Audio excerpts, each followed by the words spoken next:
good morning, good afternoon, or good evening, depending on where you are. But no matter what, happy Friday, everybody, and welcome to Beyond the Sim. I'm Shaun Cole with my good buddy, Billy Strange. How you doing today, Billy?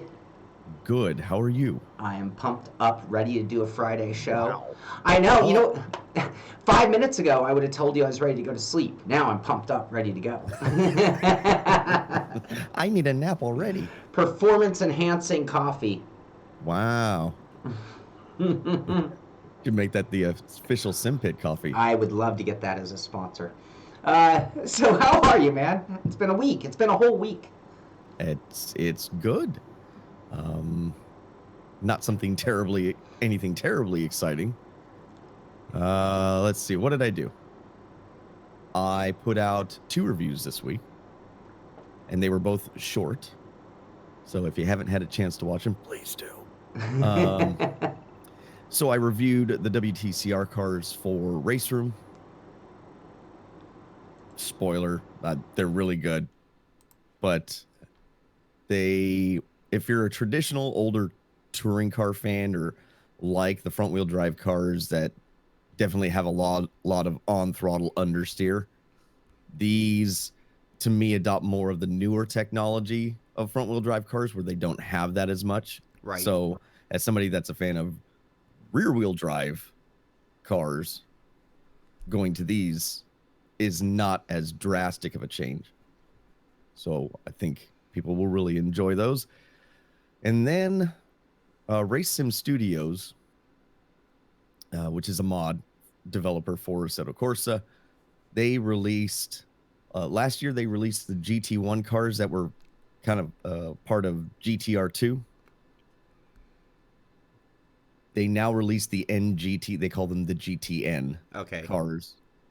So the Ferruccio and I don't even know how they want to pronounce it, but URD actually had it, the Darshe. Mm-hmm. So they released those. I did a review on those.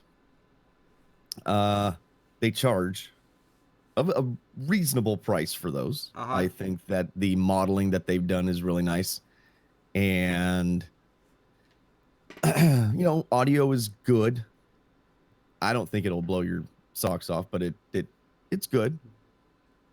There seems to, well, again, I put a lot of effort into that video because I compared GTR2 to Assetto Corsa. Okay. So I actually went in, fired up GTR2, got it working, and took some footage from that. And I am still surprised at how well GTR2 stands up to what goes on today in sim racing. It's very surprising.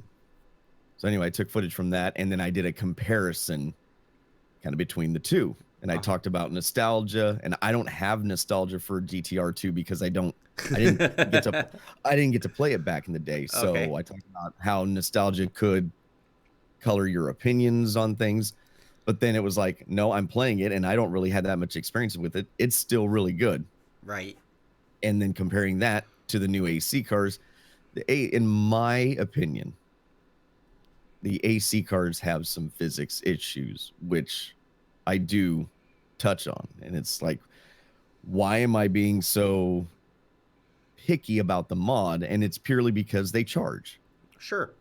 They charge money for it. Yeah, but that's fair. That's, back in the R Factor 1 days when there were so many mods, it's like you couldn't get mad at somebody who made just a free mod. It's like you chose to download it or not.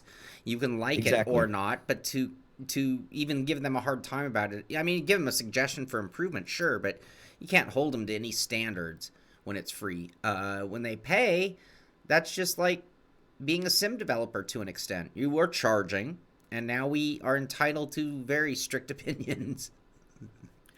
Right. And so I got I put out the video, and there's a few comments. I get some that are like, well, you should just change this. Oh, well, the Porsche has a higher center of gravity with the engine in the rear. Like, you should know. I'm like, I said, I told you how to drive a Porsche in the video. They're kind of a point and shoot car. Mm-hmm. Lots of weight in the rear. You get swing weight going in, and you get great traction coming off. They're kind of a point and shoot car. When I was talking to a Porsche Cup driver that does iRacing.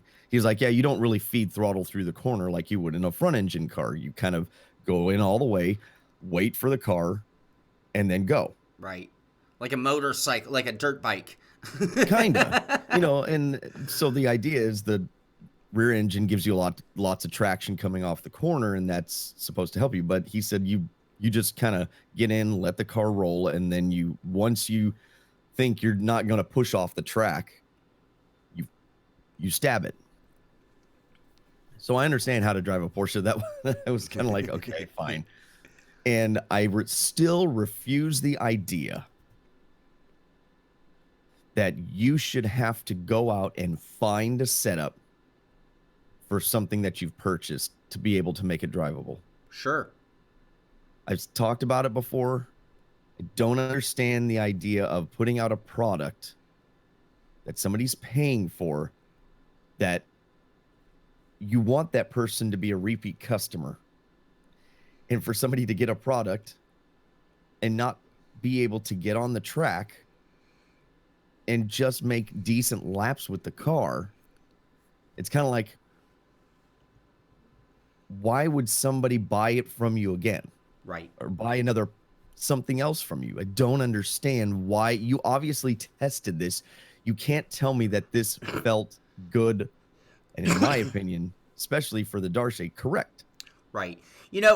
In real life, Porsche in particular is kind of notorious. So when you buy a Porsche for the track purposes, whether it's track day or once you bought a track level Porsche from the factory, it comes with a book of like baseline setups for various different conditions, and in some cases many different tracks depending on where you purchase the car. And I've talked to Porsche club owners who've talked about the basics that they just have. You buy a Dallara Indy car and it comes with a book with some, is it a magical Indy winning setup? No, but it's some basics that are going to get you at least safe. Let's just call it safe. Let's just use it as safety as the reasoning in real life racing. Right. And in the case of sim racing, your point is really valid, because it's enjoyment instead of safety. We don't have safety. We have enjoyment and competence. And if you make me feel incompetent, I'm not going to enjoy. Well, isn't the whole idea to draw people in more and to get them participating more and to show them a wide variety of cars and all this kind of stuff? So in the real world, I've never bought a race car, new or used, that either didn't come with a baseline setup, didn't come with setup notes, right, or didn't come with, you go to this type of track, start here. You go to this type of track, start here. I've never bought one race car, and I've purchased plenty, that doesn't come, even RC cars. Sure. Even RC cars will give you a baseline for the conditions you go to for a neutral setup. Here's the box of short track gears. Here's the box of long track gearing. Here's maybe the A-arms that I put on for high speed track. You know what I mean? It's like, oh, come on. There are so many variables that are part of the basic engineering of the car itself that are have-tos. And you get a car, you get anything, and you come with some basics. I bought a Tony kart, and it came with a book, and it's like, did it give me a magic setup? No. But it did give me some neutral setup. Yes, and it even gave me a few variations on that for different circumstances. And it's like, I still need to learn how to set the cart up. So when I got there, I went to their suggested settings and then started making tweaks based on tire temps, based on driver feedback, and based on lap times, essentially. Especially when you pay for it. Especially when you pay for it. So, and this is something I fault all companies. I fault all companies for that, by the way. This isn't restricted to a modder, but the minute you're providing the car aspect of the sim, there is an obligation, in my opinion, to provide something to get you going. And why do race car manufacturers do this? Because they want you to continue to buy their product. And when you go out on track, they want their product to be shown in the best light possible. And when you're having a conversation with somebody, dude, it was great. They had all the setup information I needed. Here's where I started. I got great customer service and support. This is not dissimilar to what we're doing. It is a different, I will Sure. call it a different discipline, but the same idea still works. Yeah. I do not understand. I do not accept the idea that you should have to go out and buy a setup, or not buy a setup, but grab a setup from somewhere else. A, you don't learn anything. Right. B, there is a difference between grabbing a car with a neutral setup, and this is, I'm going to explain something you should not do. Grab a car with a neutral setup and then make laps. You should not grab a car, make one lap, make a bunch of changes, or make a bunch of changes before you even start driving the car. Right. Don't do that. Right. If you want to learn, you grab a car, make a handful of laps with it with a neutral setup, and then you can start making tweaks. And then you're going to get to a point where maybe your knowledge, or maybe you get lost. Then go find a setup from somebody else and try the setup, and then understand the differences between where you went versus where that other setup went. It does you no good. I've said it before. My brother said when I was first starting out, he's all, I can't give you Steve Kinser's setup because you're not Steve Kinser. You can't drive like Steve Kinser. You don't have the experience that Steve Kinser does. It's actually going to make you worse. Yep.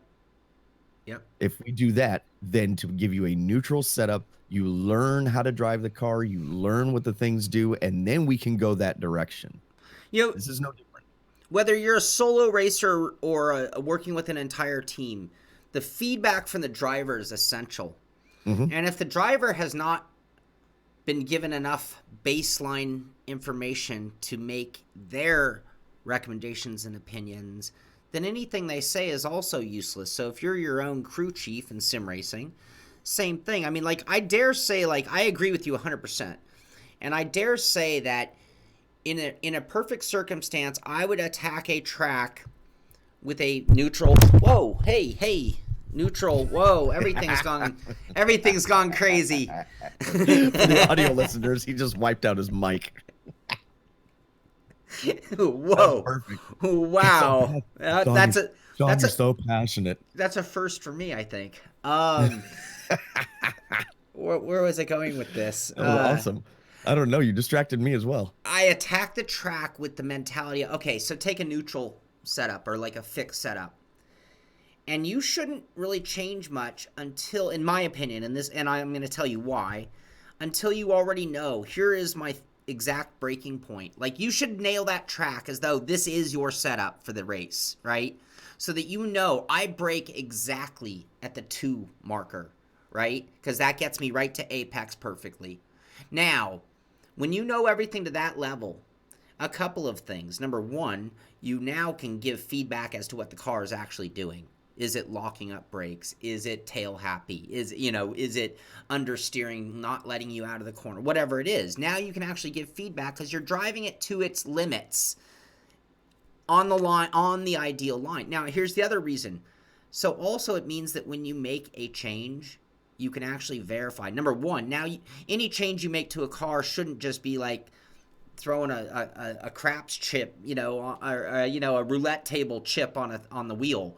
You should know what you're trying to do, and then you should also be able to judge those results in order to know if it worked or not. Otherwise, You're just like playing a slot machine with setup, like magically clicking, hoping. And it really, we can get into this a little bit later because I know somebody brought this up as a topic. But really, it's not terribly difficult. It is time consuming. But if you go out, make some laps, make a change, and don't just drive 2 laps, make some laps till you feel like you're getting the most out of that change, and then see what it did, and then revert back. Yes. If it didn't work. Yes. If that worked, then try something else. Revert back and then try something else. You'll learn what those things do to the vehicle. Now, The problem is a lot of people don't want to do that because it takes a lot of time to get the understanding.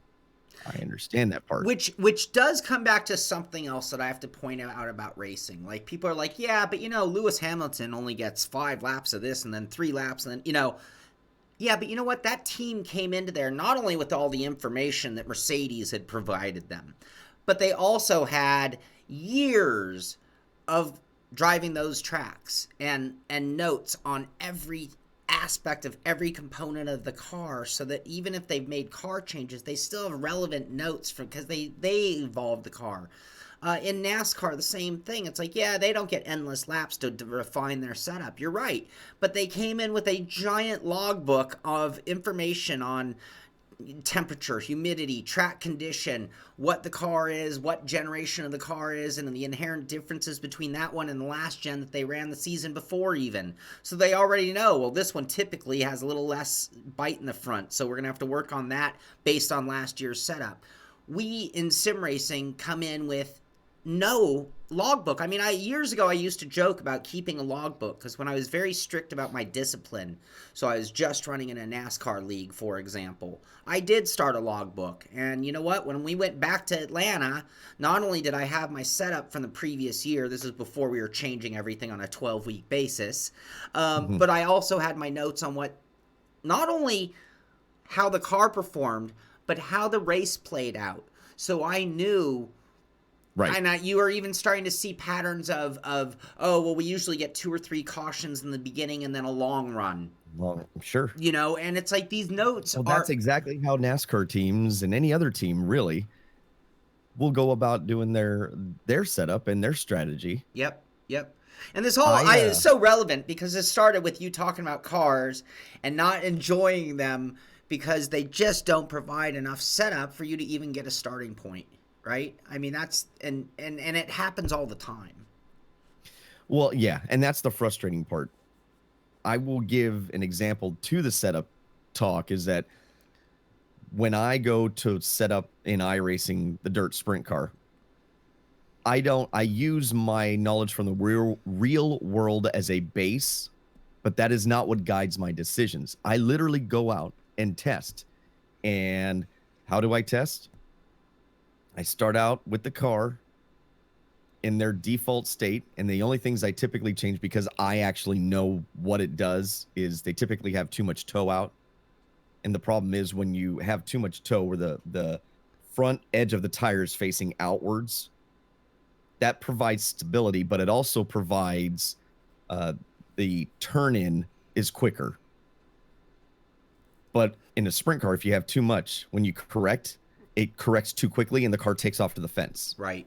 So you don't want a bunch of toe out. You want a slight amount of lead so that when you start to first turn in, that inside tire is a little quicker and it grabs and it helps turn the car a little more. Right. And So it with more, it would have grabbed both tires and then you're getting too much. yeah, or if they, I've seen some people do positive toe in the front, what I call positive or just toe. Mm-hmm. And it's like, no, don't do that because the car will actually search going down the straightaway. You don't want to do that. So, so that's just one, and then I change the pitman arm because I know exactly what that does, and then I go out and run laps till I get comfortable. What line in the track is the fastest where I want to run, and then I just start changing one tire pressure at a time, both tire pressures at the same time, and I literally go in 5-lap stints, and then I do 10-lap stints. What changes? And because the dirt track stuff doesn't have any tire heating, wear kind of thing going on, I don't have to worry about how long. I just have to worry about the changing track conditions. So I do stints and I do it the same every time. Right.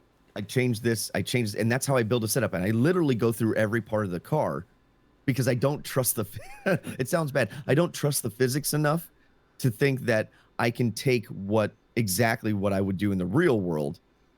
While some of it is correct, Right. not all of it is correct. Right. So, they allow too many adjustments, so I have to take that into account, that kind of thing. So that's how I build a setup. When we would do the truck races, I would do a qualifying run, even though we're not changing the truck. Uh-huh. I would do a qualifying run. I would run the bottom of the track. I'd run the middle of the track, the third lane, and out by the wall when the track is not a lot of rubber, or what I would anticipate is going to be qualifying Right. rubber on the track. And then I start changing. I run low in 1 and 2, high in 3 and 4. I run high in 3 and 4, low in 1 and 2. Right. And then I do the same thing, but as I'm doing my race pace. Sure. I would start running until the tires fall. How long does it take for the tires to run off? How long can I make it last before the tires fall off? Right. I mean, that's how I practice. That's how even if I can't play with the setup, you're still making adjustments in your head. No, it makes a lot of sense what you said right there, and tips for everybody out there, because I never even thought of that. And this season in the trucks, we ran so many 1.5-mile that it took certain things out of play. But like if we had been at like a Daytona or some of the bigger tracks, you would have also had to have tested for qualifying run, the build up. Do you stay up at the wall for 3 laps, and then just crank it down and run one pinned on the line, or do you literally is it 2 laps to see which one you outperformed? But I think a lot of us, I say us because me, am guilty of actually going out and doing a long run on my very first time out on the track, which is not a smart thing to do because, like you said, the track's going to keep building up. So the earlier I'm there, the closer I'm going to be to qualifying conditions. And the other thing is, I'm going to learn a lot more about the truck, pushing it on more of a qualifying pace for 3 or 4 lap stints, testing spots of the track, and then coming back to the running the long run scenario if time provides. I go balls out as fast as I can and see how fast the tires off, and then I run what I would consider a long stint race pace and see how long it takes the tires to fall off. Where do I have to start moving on the track to start gaining, to stop the time from falling off once the tires do wear out? I don't always get to do that, but that is typically what I try to do when we do a truck race. I put in on a Thursday, I'll put in, about an hour ish. Mm-hmm. And then we do practice beforehand, and that's when I get to kind of test it into more of the actual settings and see if what I came up with is going to work. But even so, like I said, I reject, we can adapt to anything, but I reject the idea that you've got to go out and put more into sim racing by or be more of a sim racer by grabbing a setup from somewhere and just run that. Right.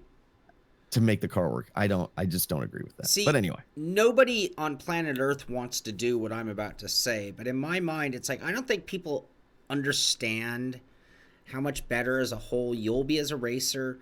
Sim racing across the board will be better if we put standards upon ourselves, because there are really nothing holding us to this. We all want to run F1 cars, but it's like, those days you spend in a Skippy where you really can only do like maybe one thing to the car. But then, like you were talking about the Ackerman plate, it's like you knew exactly. Is it Ackerman? Did I get that wrong? What's the plate for your steering? Not Ackerman. It's Ackerman angle. But what do they call those plates that you adjust where your steering rods are for how quick the steering is? I think it is. I have no idea what you're talking about. You mentioned it as one of the setup changes you make, and you're like, I know exactly what that does. The Pitman arm. Pitman arm. Oh, Pitman arm. I have the other. I'm sorry, I have the other end of the car. Sorry. Okay, but you take any part. I think it's the Ackerman, which is the extension of where the front tie rods for the steering attach, and the closer you put it to the pivot point, the less extreme the steering is than the further away you put it. Yeah, we also, talk about layback in the front axle and that kind of thing, which changes instead of the tire steering like this, they then kind of flop over the top. And that actually, in karting especially and stuff like that, that jacks the weight around, which lifts the inside tire. It does all these things that help the thing corner or not corner, Yep. So, but when you are restricted on how many things you can affect, you own or know those changes so muck.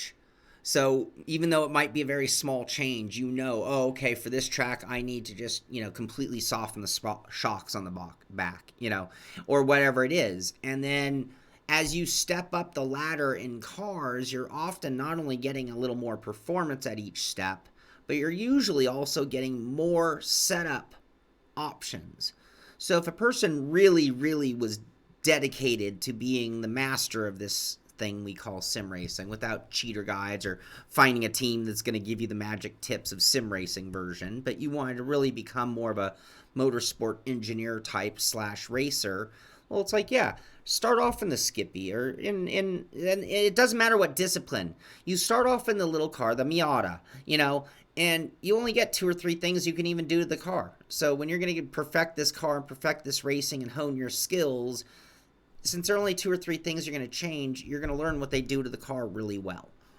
And then when you move up to the next step and it becomes 5 or 6 things on top of a little bit faster a car, maybe a little bit more downforce, you now only have to absorb 1 or 2 or 3 more techniques, or parts of the car, and so on, to the point where right now, to be honest with you, when I look at a Formula One car, when I look at the modern prototypes or anything with their generative systems or any of that kind of stuff, I don't even know where to start, because I'm still trying to get my head around things that are more of a mid-level car, instead of taking on these super engineering tasks of understanding how to do engine management, for example. Right. Sure, I know how to press a DRS button.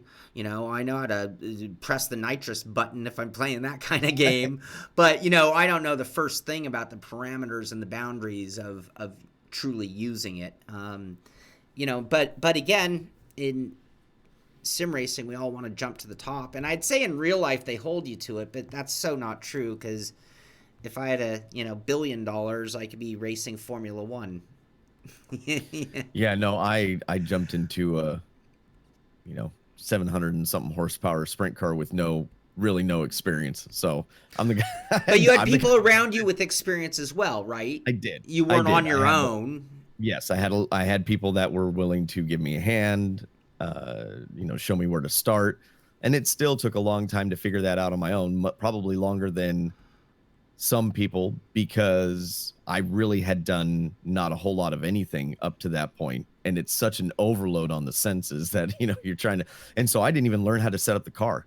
Right. I knew how to take the car apart and put it together. I didn't even learn setup on the car until I was in 3-4 years, because I had a crew chief, and I started to understand basic things, but then we went through a few crew chiefs, and finally I just started having to set up the car on my own. I started looking at the notes that were left for me, and then understanding, okay, when the track changes, this is what I do. The left front shock, this is, and then learning, like, hey, we put 1/8 of an inch of left front lead in the car, so that it, on a short track, it steers in a little quicker, and then over time you learn, hey, the one kingpin on one side when they build the axles is laid back 12 degrees, one is 10 degrees. Why is that? Well, it changes, so all these things that go into a car, I learned as I went along, but then I really had to get familiar with it when I had to, out of necessity, start doing it by myself. So this is no different. I just feel that, look, we should have it one of 2 ways. I advocate for not having to learn a setup if the base setup is neutral and everybody's going to run in a fixed series. We'll talk about that with the iRacing NBC broadcast. I advocate for something like that because it takes a couple things out of the equation. The perception is that guy that's on the track with me has some secret setup. That's why he's so quick. It takes that out of the equation, right? Now it's just you. You're the one that has the problem if you can't figure it out. Right. And it makes it so people can focus on their driving rather than the setup, which setup tends to cause you a lot of hot lapping. And I think, to a degree, hot lapping can cause some bad habits. Sure. I think you find you find a lot of people building racing qualifying sets or qualifying racing sets, where it's like, well, they are doing such short stints to get their real relative performance data. And then, but what is that car going to do over 10 laps, 20 laps, 30 laps, depending on your discipline, and it might be junk after 5. Mike Gretzinger, I'm sorry. Mike Gretzinger, thank you very much, buddy. Thank you. Oh, there it goes. And hello to, thanks for everybody hanging out in chat. So I've been reading. I'm not ignoring you guys. I've been reading. Um, so yeah. Anyway, that again, I don't. When I do those reviews, I really try to be. I feel like uh, analytical, but also understanding Right. when I'm doing those reviews. So I'm not trying to do reviews, and I have plenty of views that don't have negative things in them. But, the WTCR, pardon me, video, I cited that I can't tell if it's the engines that they're using now, or maybe there's something in the audio that's changed for race room. I'm not getting the same depth Right. out of those cars. And that wasn't necessarily a con. It was more like a neutral, something that I just noticed. And I gave examples of other cars in race room that I thought had not the engine sound, but the depth of audio that they Yes. were using seemed to be a little better than those particular cars. Now, again, that could just be the engines that they're trying to emulate. I have no idea. And I made that disclaimer, but it wasn't, again, to just pick apart something just to pick apart something. It was something that, look, if we are, this is the thing we're trying to emulate, and you have an example of something that did it better, then why not make that known so that here's my point. You and I will go into a sim and we will look for, English is hard. We will look for certain things that make us feel like this is a sim. Right. This is the driving experience I want. That differs for us. And some people, the sound is a huge deal. Mm-hmm. And that's why I cover it. Mm-hmm. That's why I sit there and I talk about it. I could gloss over it and not say anything about it, and everything's freaking unicorn farts and candy, coming out of the sky about it. But I don't want to do that. I want to, because what I find may not be a big deal, could be a big deal to the person that is watching whatever it is. Mm-hmm. So that's again, I got some direct messages about, hey, it's a mod, why are you being so critical? And it's like, you paid money for it. Right. You paid money for it. So I think it deserves a critical eye. I agree. Yeah. Absolutely. Oh yeah. So what you been doing this week? You brought it full circle. That's it. I'm all done. And happy Friday, everybody! Get out there, do some right. sim racing. That's right. I was the Devin. Yes, the things that are unicorn farts and rainbow tears, the things that setups are made from. You know what? Yes, Copyright Frankie, that. Those are Skittles. That's gonna be the name of my book. Oh man. Yeah, that's I'm totally distracted now. But yeah, that's all I did this week. Wait, what's funny no. is, You did 2 reviews. That was one. That was one. What was the other? Well, the WTCR. I did the. Oh, WTCR, that's right. And then I did the Race Sim Studios review. And again, I have to say that I think I really enjoyed driving GTR2. It has a funny thing where I don't know why, but the view setting, even though I toned down what I felt like, you know what I'm saying? It has this like pogo thing to it. So I've got to figure out how to get that. Maybe that's a setup thing to kind of get rid of that. But both cars I tried, man, it's like bouncing at certain points. You're like, okay, this is a little much. So I could do it a little less of that. But the actual driving experience, I was like, man, this Porsche feels really good. Like I really enjoyed driving this. So I don't know. Part of me feels like maybe I should do like a playthrough because it has licenses and stuff in there. And I feel like maybe I should go back and do some videos on that, but I don't know if anybody really cares. But I found it interesting. I was surprised at how much I had tried it a few years ago and did a couple drives with it, but nothing extensive. This time I actually spent a little more time with it, kind of was a little more critical, and I'm still surprised at how good it holds up. So, all right. Well, that's quite a bit. I've had another frustrating week. Wow, I don't know what it is. I don't know if anybody's noticed, but I can only face this direction. Like, I cannot turn my head that way. Um, and I haven't slept in like 3 days because of it. So my whole week was all about getting the next level racing review done. So let me switch over to this real quick. So yeah, this it's a wheel stand, and normally I'd be like, who cares? How long does it take to review a wheel stand? Except for this thing is like built for a direct drive wheel, and it's $300. So all of a sudden I'm like, well, that really raises the ante quite a bit. So I found it took as much time to review as a full-size rig, because the only thing it didn't have was the seat and the ability to adjust the seat forward and back whether it reclined or not.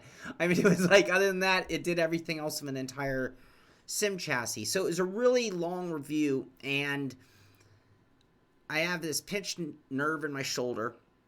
I can only turn my head this way. I'm trying to edit the thing.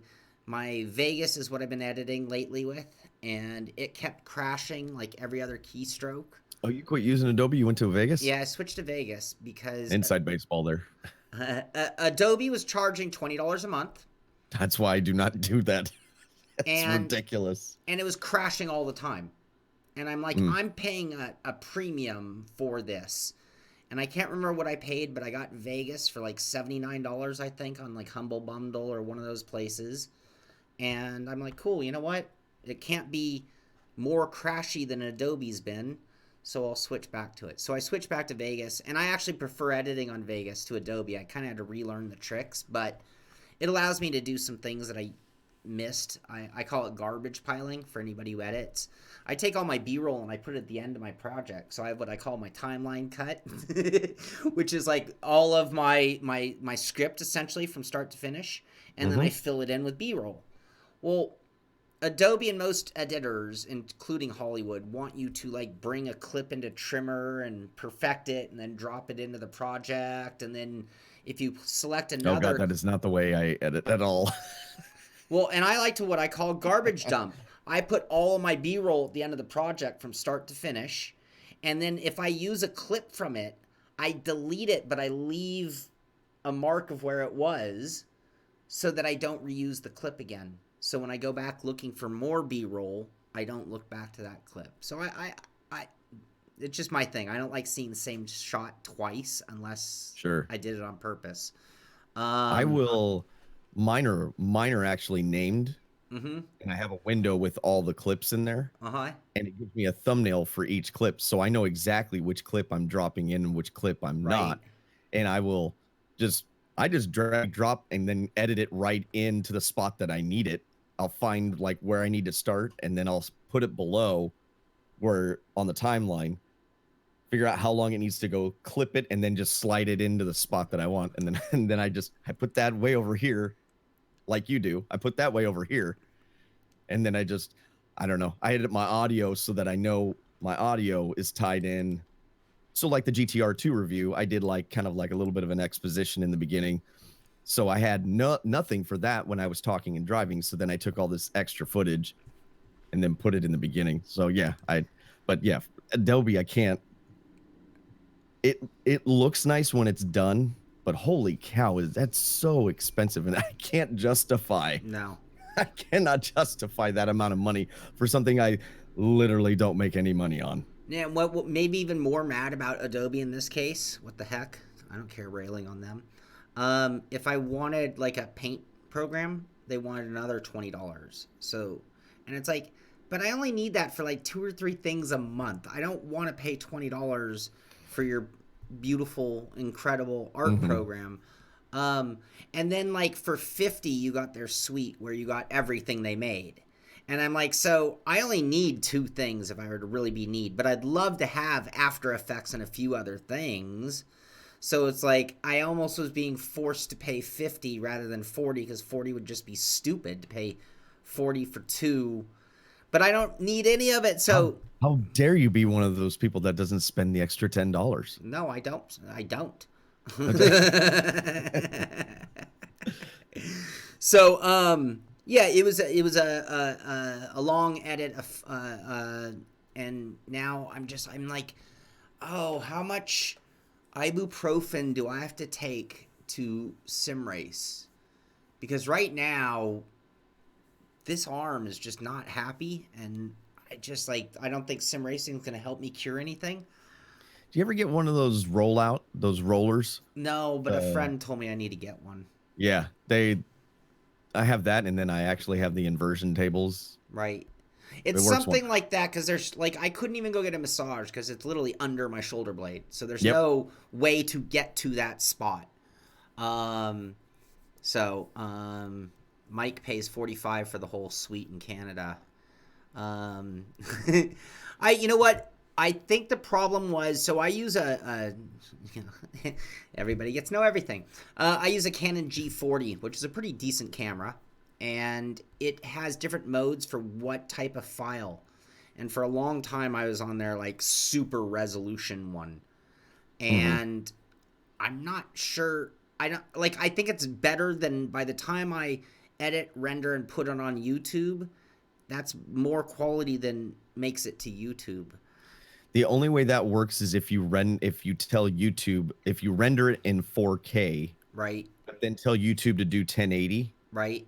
it will make it a little bit better picture. But otherwise, if you're just rendering in 1080, like it doesn't, there's only so much it's going to stream at. Yeah. You know, they tell you they're only going to stream at like 1080p, I think is like 15. So maybe it's lower than that. I think they either recommend 15, uploading the file in like 15 or 18 or whatever it is. Right. And if you're making a 60 file, the picture's just super amazing and everything. Like I record everything really high for my gameplay. Right.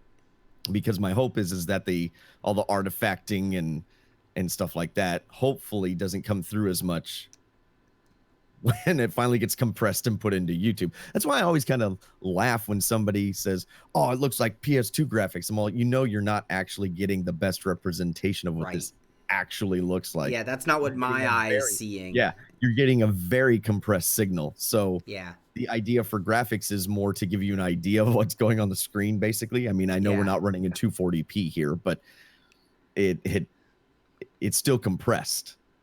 Yep. You're not getting the best picture, what your eye actually sees. So I switched my camera to just traditional MP4, and I was using both formats. And I don't think Vegas liked that because actually I've had pretty good luck with Vegas in general. Anyway, it was a rough edit. It was a long week. It was very little sleep. That's why, like today's show, I was laughing that I was able to get the intro out all pumped up because, man, I could take a nap. I could just put my head down on this table and be out cold. Well, if I could get a comfort spot, I would be able to fall asleep. Anyway, that was really my whole week. I'm hoping to get back to it tonight. Well, I am. I'm forcing it. We're running the trucks. I guess that's for later in the show. I'll talk about that later. Okay. But yeah, tonight I'm gonna get back in the sim finally. And the other thing, I think you and I have talked about this. I want to ask you a question. We were talking about temperature, and I think we talked about it in a different. Like summer being more difficult to sim race. You've mentioned and talked about your family, and there's a little more obligation during the summertime to do family stuff because the kids are out of school and all that. Does the temperature and the time of day, psychologically or even just physically, because it's friggin' hot, affect how much sim racing you do or want to do? I mean, you look like you're in a pretty air-conditioned house just by the looks of the age of your home. It looks pretty modern. Yeah, mine's pretty good. It was built less than 10 years ago, so it's got all the modern windows and insulation, air conditioners. So I have not bragging, but I'm just telling you the size of my house is on the large side. I actually have to have two air conditioners.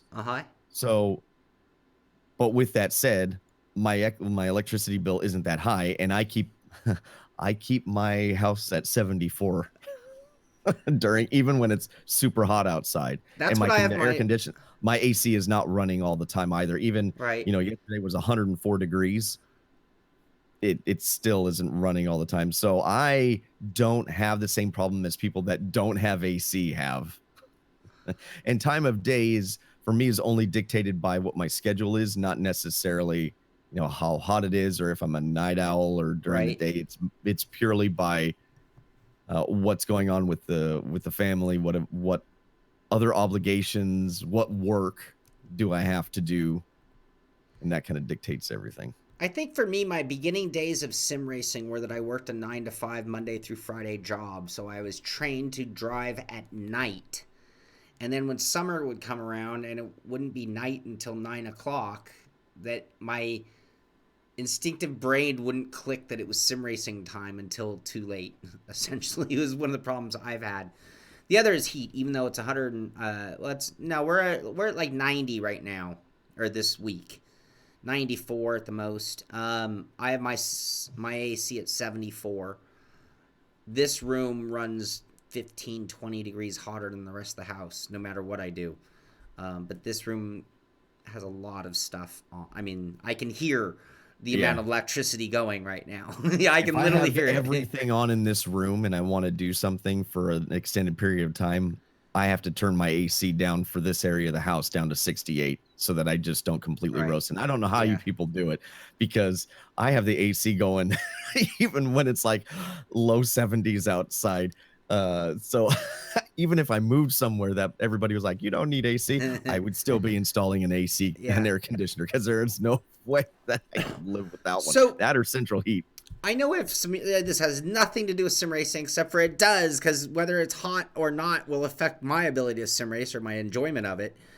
Europe. So I've been watching the Tour, because I watch the Tour de France every year, and it's like 104, 108 in France, which is like unheard of temperature for there.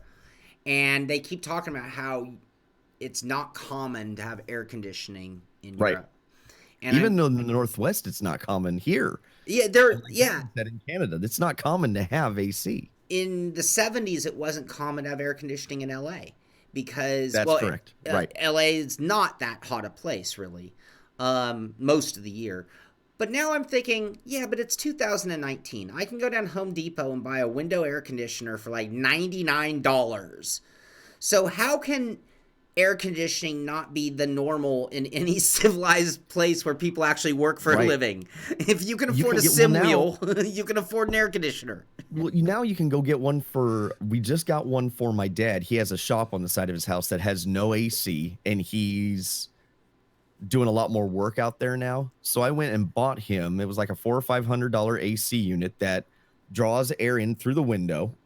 You block off the window, and it's a hose, and then it's an internal AC unit. Yeah, it looks like one of those on-the-wheel heater ones, but it's an AC. I know. It's fantastic. Yes. He's got it blown at 78, and it's amazing. So it's like, it's just like, I can't imagine.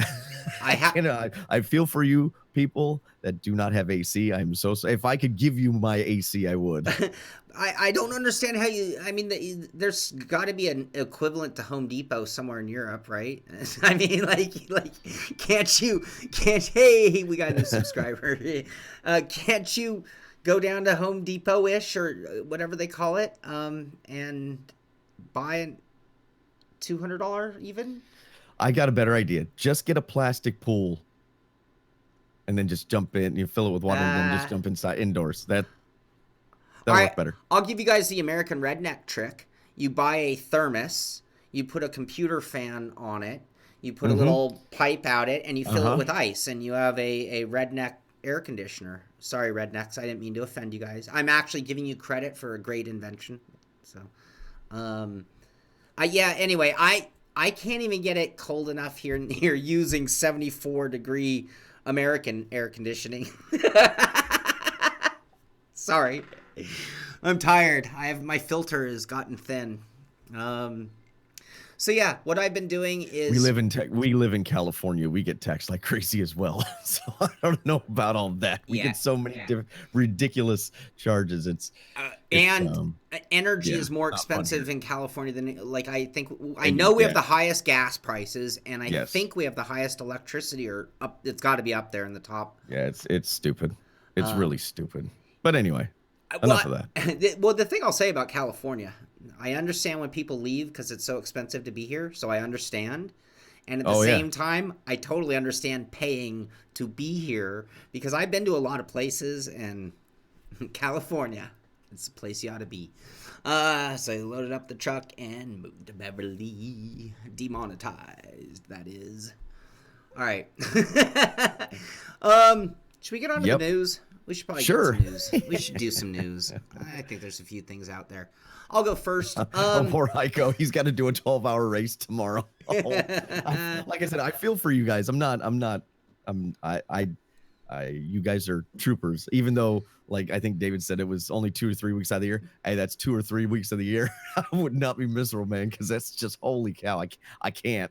What about in European cars? Is air conditioning standard in a European car?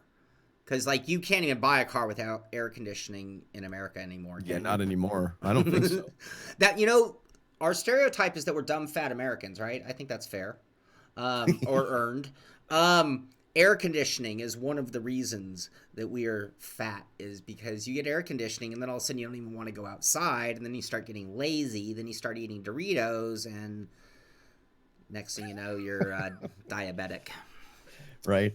And somebody else pointed out, yes, like California heat is not quite the same as going to a place like the Midwest or back east or across the pond that has high humidity. Again, I don't know how you people deal with it. You guys are better than I am, because I know. And like we talk about, I know a lot of people don't have transport, like they don't own a car over there. Here doesn't work because we're so spread out. There is not a bus station within 30 something, almost 40 miles of me, I think.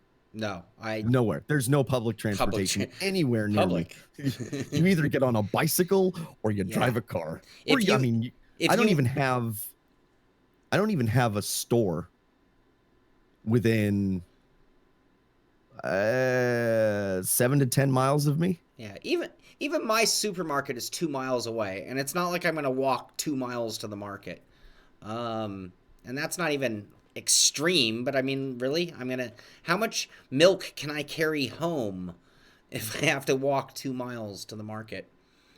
No, and there is no public transportation on like a super duper, like if you live in downtown Sacramento, if you lived in downtown LA or Santa Monica, sure, you've got light rail, you've also have buses that run.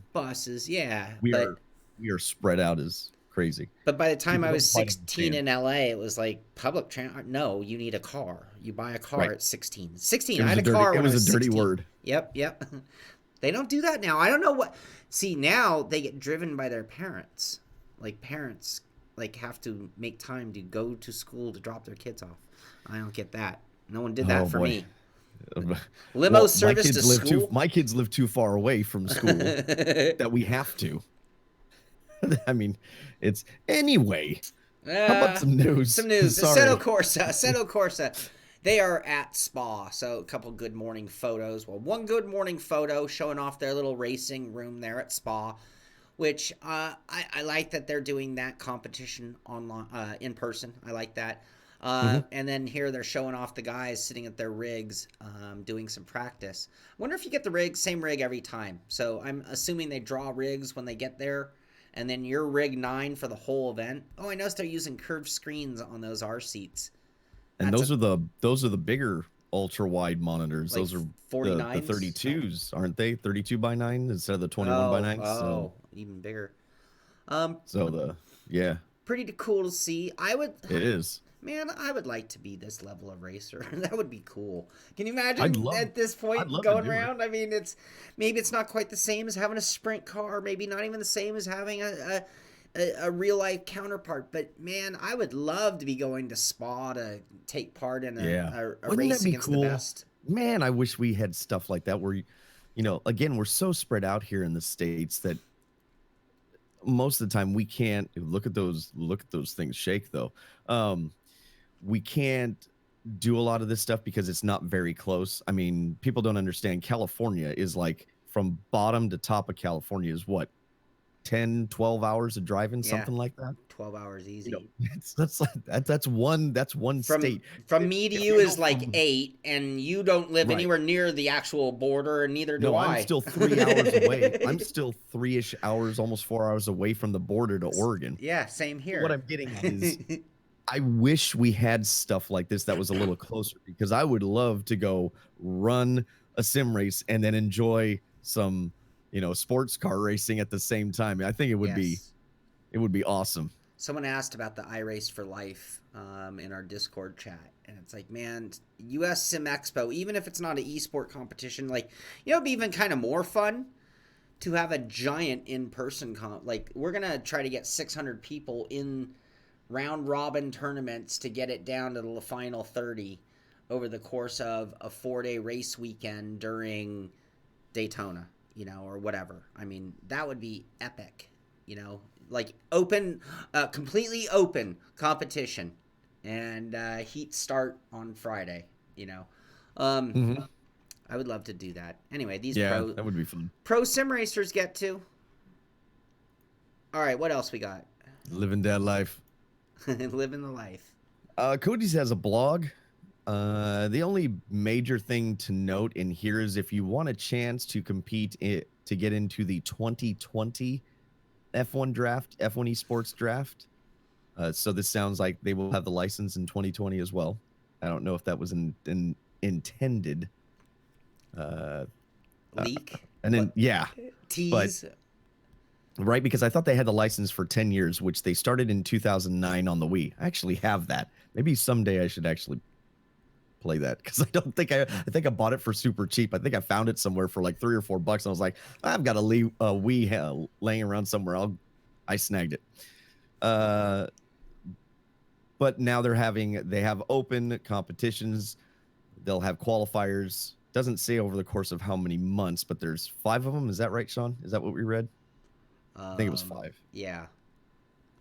And then that puts you into the challengers, whatever, and then you can race your way into the draft for next season. Not this season, but next season. So if you feel like doing that, here's your chance. I found it fascinating that for this version they're using scenarios. So for this first one that they're talking about, you race as Roman Grosjean, and starting on lap 62 of 67, your job is to clinch 6th place. So I'm guessing there's some sort of a point system that ties into the amount of ground you made up, but it means that AI is a big factor in it as well, obviously.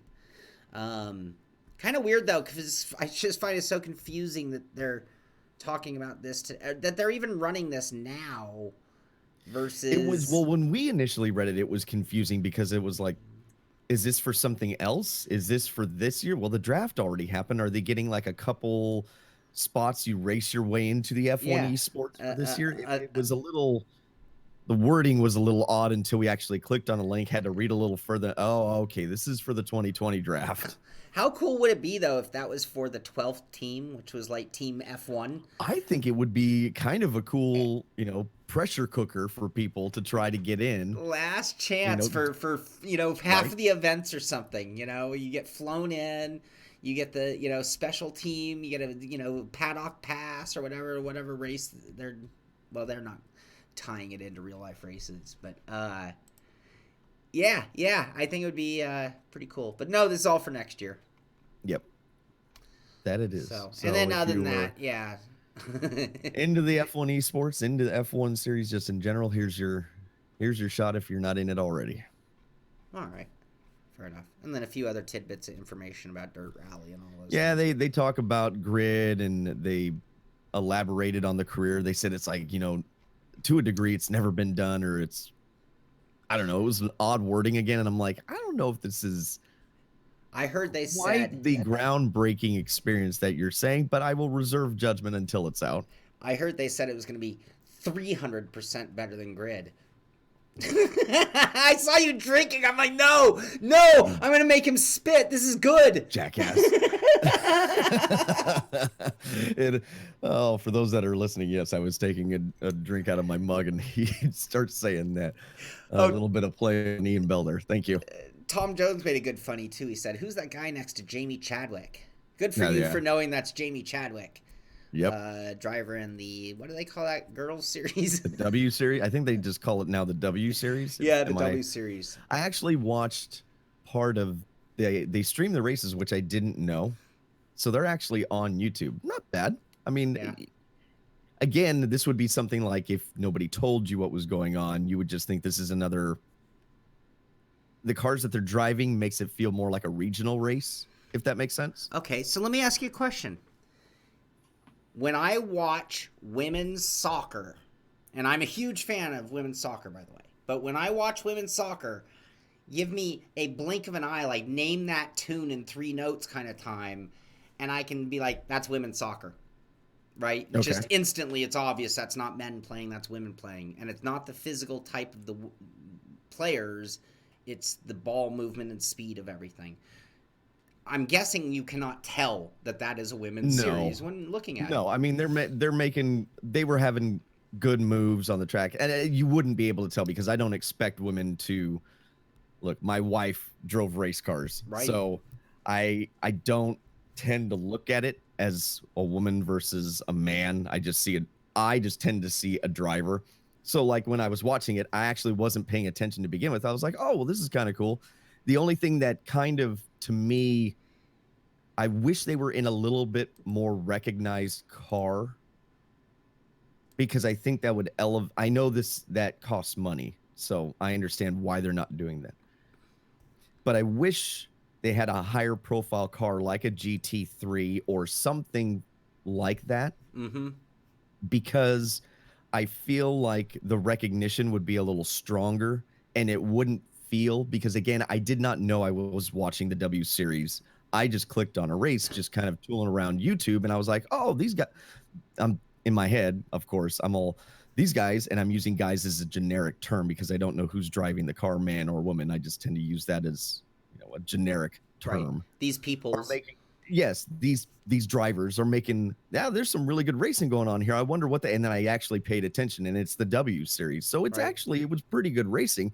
I just feel like, understand that I didn't know what it was to begin with, and I thought it was more like a regional race or something like that because of the type of car they were driving. So I just wish they, if we're trying to put these women on the next level, if we're trying to get them to have a better foothold in racing, mm-hmm. I wish they would get a chance to develop their skills and not just be cut right away. I wish they were given more time, but I also wish that if we're going to do something like this, let's elevate that prestige of car a little bit so it just has a little more oomph. Does that make sense? Am I being obtuse here? Like so it has a little more oomph to it so that, again, like if this is the pure women, they should be in the premier series. Yeah, I just feel like, if this is where we're trying to put them, let's put them there so that other companies, other teams, other owners and drivers aren't going, I can take that as a development driver. No, they're racing the same cars that we're racing. The hell with this. We're going to grab, Catherine Legg, Pippa Mann, like right. These people perform at these levels. Why aren't we giving these other women the same opportunity? If we're doing a standalone series. Yeah. That's my only argument. And by the way, Dale Jr. Download and also Kyle Petty does a coffee with Kyle talks to Dale Jr.'s sister. Right. Which what is it, Kelly? Is that right? Okay. No. Crap, I can't remember her name. That's really bad for what I'm trying to get across. But she talks about Danica being on Junior Motorsports, and she roots for somebody like a Haley Deegan to break through. Mm-hmm. And her frustration is that all these companies talk the talk, but they don't walk the walk. They don't stand behind some of these women long enough for them to develop as a driver and to make an actual splash, right, and disrupt the system in like NASCAR or something like that. They don't get enough time. So it was just if you're interested in stuff like that, it was a very interesting interview because she actually used to race and was, from all accounts, pretty good. Right. So I just, how the hell did I get there? I don't know. because that is the Hey, whole point of this show. what is it? Analysis paralysis. Cranky said the least they could do is give her a helmet that fits. Looking at this Okay, picture, thanks, Dan. And hello, by the way, Dan confirmed it is Kelly. I blanked because I thought it was Kelly, but then I think of the brothers, Dale Jr.'s brother, and I always like, am I saying the right one? All right. Let's see. FIA, well, FIA now. FIA Gran Turismo Championships, they're into stage 4. It's now underway for the Nations and Manufacturing Series. They're kind of, hey, see, I was just going to say, they've been the quiet series, and then Max chimes in and is like, no, not at all. This is the one. This is the one that started it all.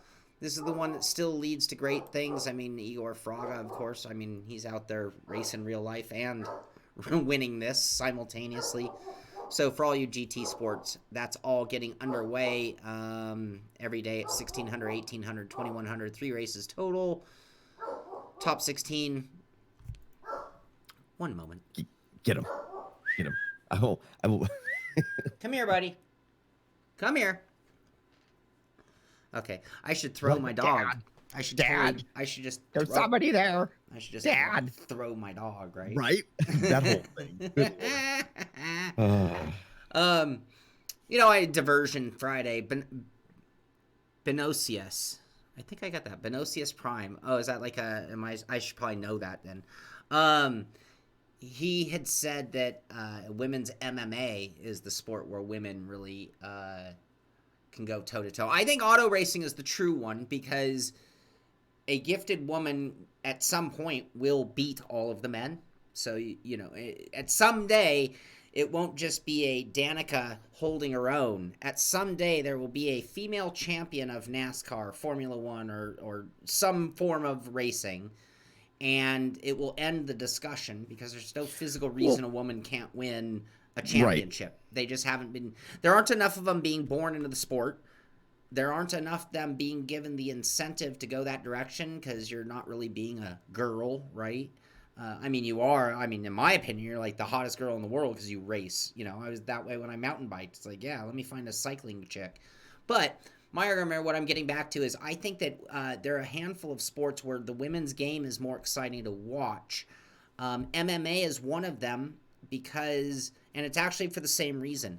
Women's volleyball, like beach volleyball especially, the men's game is boring to watch because like bop, bop, smash, bop, bop, smash, bop, bop. Every once in a while you go, oh, he made a block, right? But for the most part, it's just a superpower game. It's short intensity and then that.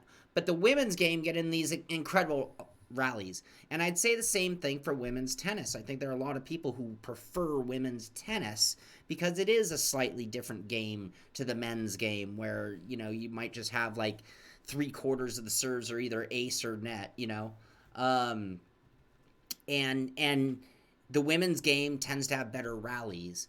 So, and I think that's true for MMA too. In the women's fight game, you end up with better fighting matches and less of this, oh, look, one shot knocked the whole thing out, 12 seconds to victory. And I think that makes for entertainment. But on an equal playing field, motorsport is the true. There's no argument against it other than just amount of people involved. I will tell you this, that when, you know, I was in the midst of racing sprint cars, we had actually quite a few women drivers, and you would not know it besides the name on the car. Alyssa Geving was a track champion. My wife went from winning tons of races in quarter midgets to she won a ton of races in micros and then made the jump to sprint cars and was definitely on nights was, you know, in contention for wins just like anybody else. And you know what? She got sponsors. I didn't. Sure. She was way more popular than I was. Sure. So I don't think there's a lack of support from the fans. I think it's a lack of support from. There's no reason. I'm going to make this declaration. There's no reason that my wife shouldn't have got a ride That sounds awful. There's no reason that my wife should not have been offered a drive in another team. You know, there was no reason for that. Same thing as like Alyssa Geving and these other people. There's no reason for them not to have a ton of people backing them, sponsors, so that they can go on and on and on and on and on Right.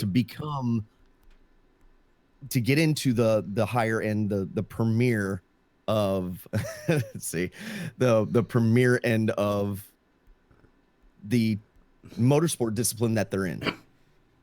So all right, I'll say something that maybe I can say because I don't have children. Maybe not everybody else can say such a thing. I'm going to play the $1 million baby game. So I'm an obsessed father who's going to spawn the next racer. I'm going to spawn the next Ayrton Senna. F everybody else, right? And I end up with twins, a boy and a girl. And I have to kill one and I have to turn one into a pro motorsport driver. Because I can only afford one. Good Lord.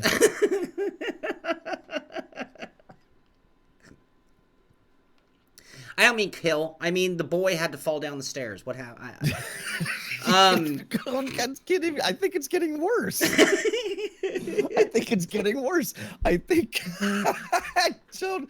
Oh, I can't wait to see where this ends up.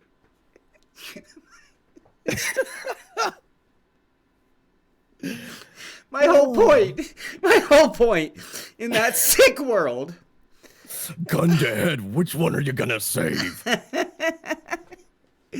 I'm killing the boy because I think that it's an equal playing ground sport. So if I can invest the money, the time, and the training into a girl, that she is more like, it's a better investment. That's all I had to do. I didn't have to take it this sick path.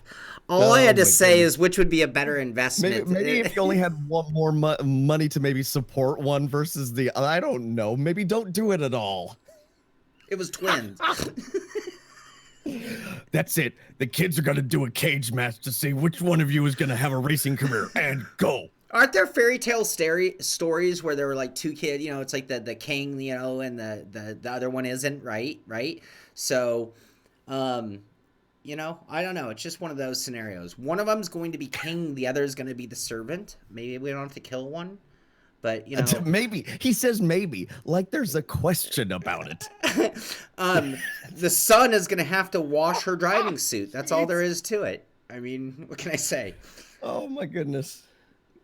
Oh. Oof. Oh, thank you for not procreating. I've saved the world, at least one male child. Lady, he's single.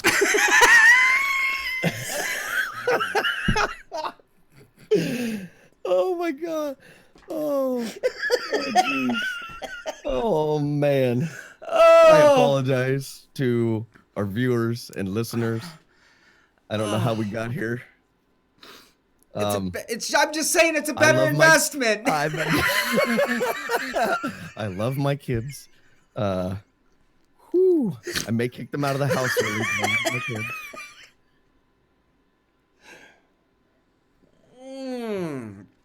Okay. This is perfect. Okay. All right, one more news story, then let's take a break because now I gotta pee.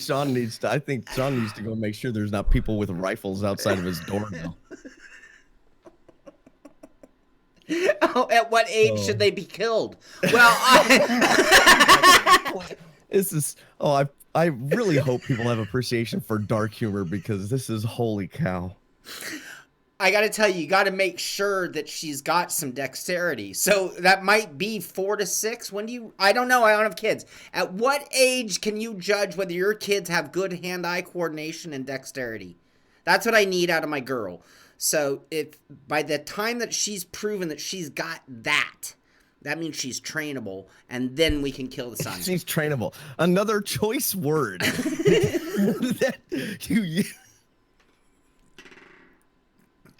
This just gets better and better and better. Oh, I'm not one of those. You can be anything you want to be. Rick says 55.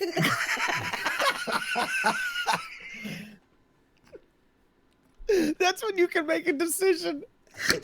When I'm 55 or she is. God. Oh. I'm sorry. I'm sorry, everybody.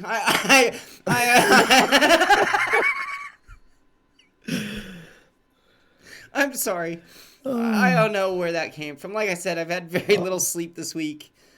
I I don't know about when you can tell if a child has good hand-eye coordination. I know that like when I was little, my dad was, 2 years old. My dad handed me a slot car controller and was like teaching me how to drive a slot car. Right. So Oh, I so don't you know were about that. trainable by 2.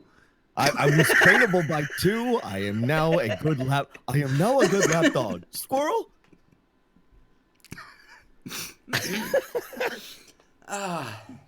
Awesome. Awesome. Okay. That was fun.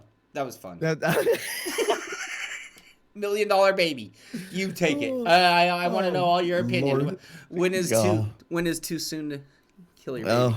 Let's not have that discussion anymore. Okay, thanks. Okay. On with the news.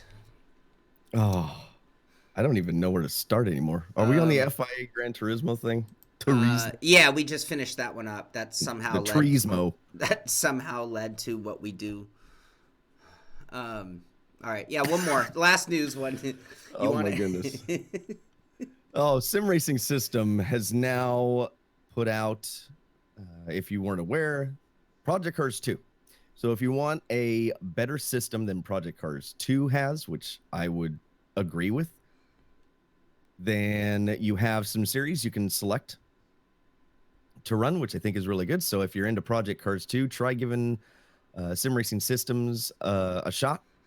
You've got a wide variety. You've got a Radical. What is that? A Renault stock car. I don't know if that's a. Let's check here. GT3 modern stock car. Track day A class. Is it McGain?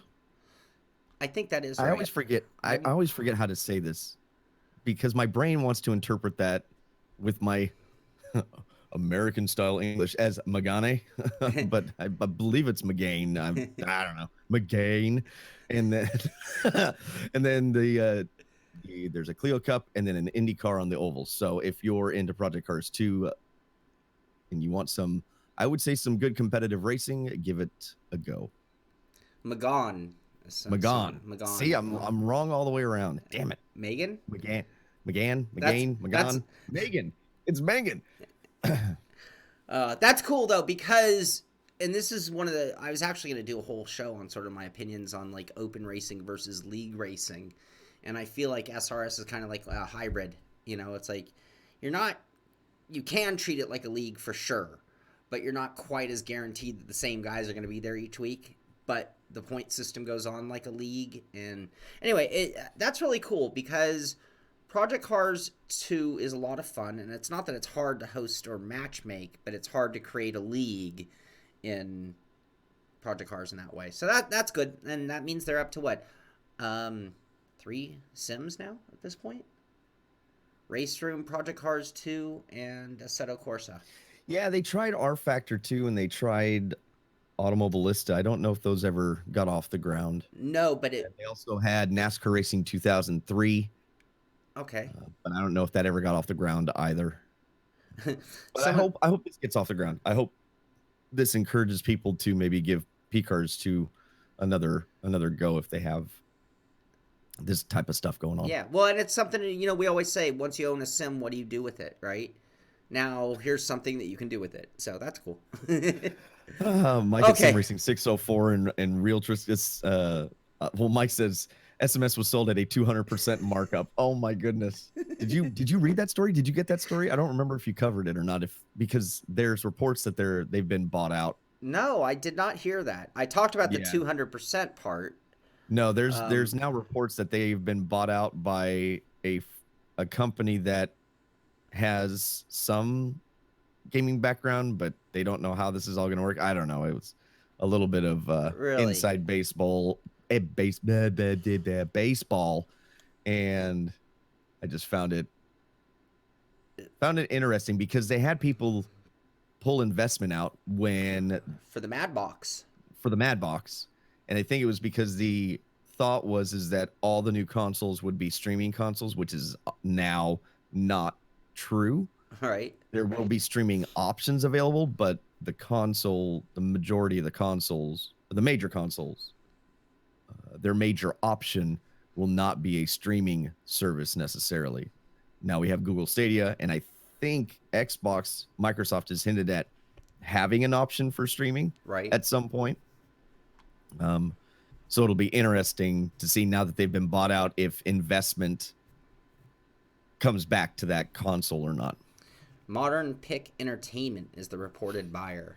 Interesting. Never heard of them, but hey, these things happen. And someone had said, would that be good or bad? It's like, well, who knows? I mean, it could be both. I hate to say it, but I mean, it really could be both. It depends on the reasoning and justification. And are they buying the name? Are they buying the assets? Are they buying the staff? Are they, Yeah, I don't know. As far as they've got a whoever what was it? Modern Pick Entertainment has bought a controlling majority. So I don't know. bought just We'll enough see for how it goes. Ian But Bell to say, okay, I'm going to go live in Tahiti and drink it's Mai Tais. 200% better. That's yeah. Now it is. It is to Ian.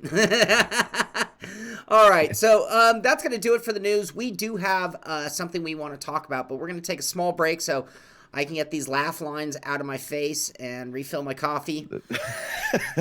But when we come back, we're going to be talking about the big iRacing NASCAR show. I mean, on TV, primetime here in America.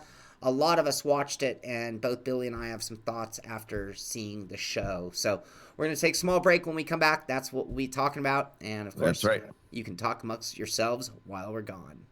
We'll be right back. I need elevator music for this. I keep forgetting. Yes, we do. All right, it'll be Or, a little quiet. if we had a sponsor, this would be a perfect time for an ad read or ad roll. Absolutely. So, maybe somebody, There you go. Beyond the Sim needs a sponsor, and you could be playing your commercial with chat right now. We'll be right back.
Welcome back to the show after that small break. I see you guys kept some good humor going in our absence. Thank you for that. Um, Oh, oh my God is oh right. God. Yeah, I think Brad pointed out we're never getting a sponsor. In fact, this whole show's been demonetized. It's probably going to be blocked in several countries. Yeah, I'm gonna get some messages from YouTube. Ugh. I'm like, yeah. I mean, you never know what you do on air, what it leads to in your real life. We've Whoa. seen that, right? All right. So, yesterday was kind of a big day in my opinion. I know that Europe has seen sim racing on television already, and I know we've seen esport here in America on television in the likes of a Rocket League or a FIFA or something like that, Hmm. Fortnite. But NBC Sports Channel, which is the channel that I watch the tour on every day. So I literally yesterday watched the Tour de France, and it ended and rolled right into iRacing Yes. on NBC Sports Channel. This is an all-star race that featured most of the NASCAR peak antifreeze drivers, it seemed, and Parker Kligerman. Is that what? I didn't see other. I wasn't 100% sure how many all-star Yeah. selections. It seemed like it was There the was one that DWC said guys. Yes. Did you see that there was one that said guest? Is that his actual name? I'm not familiar with that. I bet it was one of the commentary or camera spots. Oh, maybe that's what it was. I was watching the scroll, and all of a sudden it's all guest. I'm all, is that really his name? So, it was on TV, so I actually don't have it ready at the thing. I just have their post on the Twitter page of it happening. How many of you guys, before we even get started on it, how many of you people watched it is what I want to know. I watched it live. And I will admit that I wanted to watch the whole thing. I watched it at the beginning, and then I fell asleep before the competition. He needed a power nap. I did. It's just I couldn't help it, and it wasn't. Wait, that sounds terrible. I thought it was awesome, is what I'm going to say. So, from my overall opinion was that it was awesome. I didn't fall asleep because I didn't like it or that I wasn't being entertained. So I'll say that. Billy, you got a chance to watch it, right? Yeah, I watched it live. I actually did some live tweeting just for the hell of it. So yeah, I watched it. I want to get since you have the shorter take, I guess, of the two of us. Like, what did you think? My first and primary concerns, and again, keep in mind the way I talk about these moments building up to it, is in the presentation and how it overall looks. I don't know what they did, but iRacing has never looked more beautiful to me. So when I'm visually watching it, and when that thing went green, I'm like, man, that looks like NASCAR coverage of NASCAR. I thought that part was really good. I thought that the racing actually was really good, and I think that was a big part of what we talked about earlier on maybe setups. It seemed that it just kept it so that you had good entertainment. I mean, I watched at the point where I think I saw the point where Nick had come out at like 8th place and worked his way through the field to catch the battle of Lusa and Schoenberg, and then kind of work his way right by them like nothing. No, it was a little harder than that for him, but I loved watching iRacing Oval work multiple groove, multiple line combinations, and I liked seeing commentators who were bridging the gap really well as well. Evan did, by the way, Evan did a really, I think, a stellar job doing the commentating for the race, because he's the one that commentated the majority of it. Right. And he would throw it to Jeff Burton or Steve Letarte or AJ. He would throw it around, but I thought he did a really excellent job of sounding professional, being captivating, kind of giving a little bit of an insight of what they were doing, what was going on. And I think that's super important too. It is. That when you're showing a new hobby thing, that you have to this is a general audience. This isn't a sim racing audience. You need to educate the viewer on what they're seeing. And so he was talking about how the track was laser scanned, what kind of things that they were. So I think Evan should get a call out, not just iRacing and the drivers, but Evan, I think, did a really good job. I would like to see him get a shot to start building his career. Started a on TV, but start him at a lower motorsport level. And that's not a dig at him. I just think he deserves the time to develop into being, I think he could be a premier broadcaster. That's the sound, the tone, the way he moves the inflection points on what he's talking about. Mm-hmm. I just think he did a really good job. So I do too. And so for me, my first area of concern, doing what I do, being the SImpit, is exactly that. I want it to look good. I want it to sound good. And I want it to represent sim racing in a positive light to the masses. And this does come back to like when I went to Visa Vegas, and even though this wasn't broadcast in the same way, but it was done in person. Well, it was broadcast, streamed, which is different than primetime television, because no matter what, streaming is still to a select audience, versus when they throw it on NBC Sports Channel, that's making everybody watch the tour that day unless they grab the clicker. And this race was streamed, by the way. If you didn't get a chance to watch it, you can actually go watch it on NBC Sports, just in case you missed it. And I'm looking up, I was looking up trying to see if we could find ratings, but I couldn't find ratings for that. I'm not sure if they'll have them quite that quick. Yeah, I'm not sure. I mean, for big events they do, but not for something. Yeah. This will be in like NBC's monthly. But so yeah, they really did hit a home run for me on that level. Because my logic being that anybody who was just a racing fan who stayed tuned in, I think that they probably were a little surprised, and if this had been NASCAR Heat 3, by the way, I don't think it would have accomplished that at all by comparison to what I saw yesterday. I saw a full grid of cars. I saw pretty good camera work. They did some camera change. I don't think those were default cameras, and they were only using cameras that I would have chosen as well for the most part. They did made sure that they were more broadcast style cameras. Yeah. So, which I think was a good idea. Yeah. I think that some people, if they had been watching this on a laptop or a cell phone, that unless they paid attention, they might not have even realized it was a sim race. And to me, I'm like, that is exactly what needed to be done.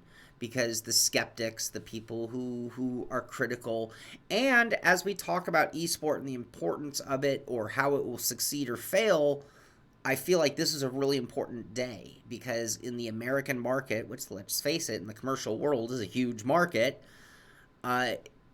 will esport and motorsport, e-motorsport, this was sort of a stepping stone for that concept. And whether it could be an all-star event like this, or whether it could actually be the Peak Antifreeze Championship being aired, and the likelihood of it being on. I mean, if it gets television commercial coverage, that is another step. Side by side. They did they don't call it a side by side, they call it something else. But I mean, they literally had commercials playing while the race was going, so that you wouldn't miss the action, just like a regular cup race. Right. I mean, I was like, you mean you're not even taking away? They did it later, they did regular commercials later, but I was like, you're not even cutting away from this first half of the race to go to commercial. You're actually doing a side by side. I just was like, that is not something that I thought would have happened. Mm-hmm. Yeah.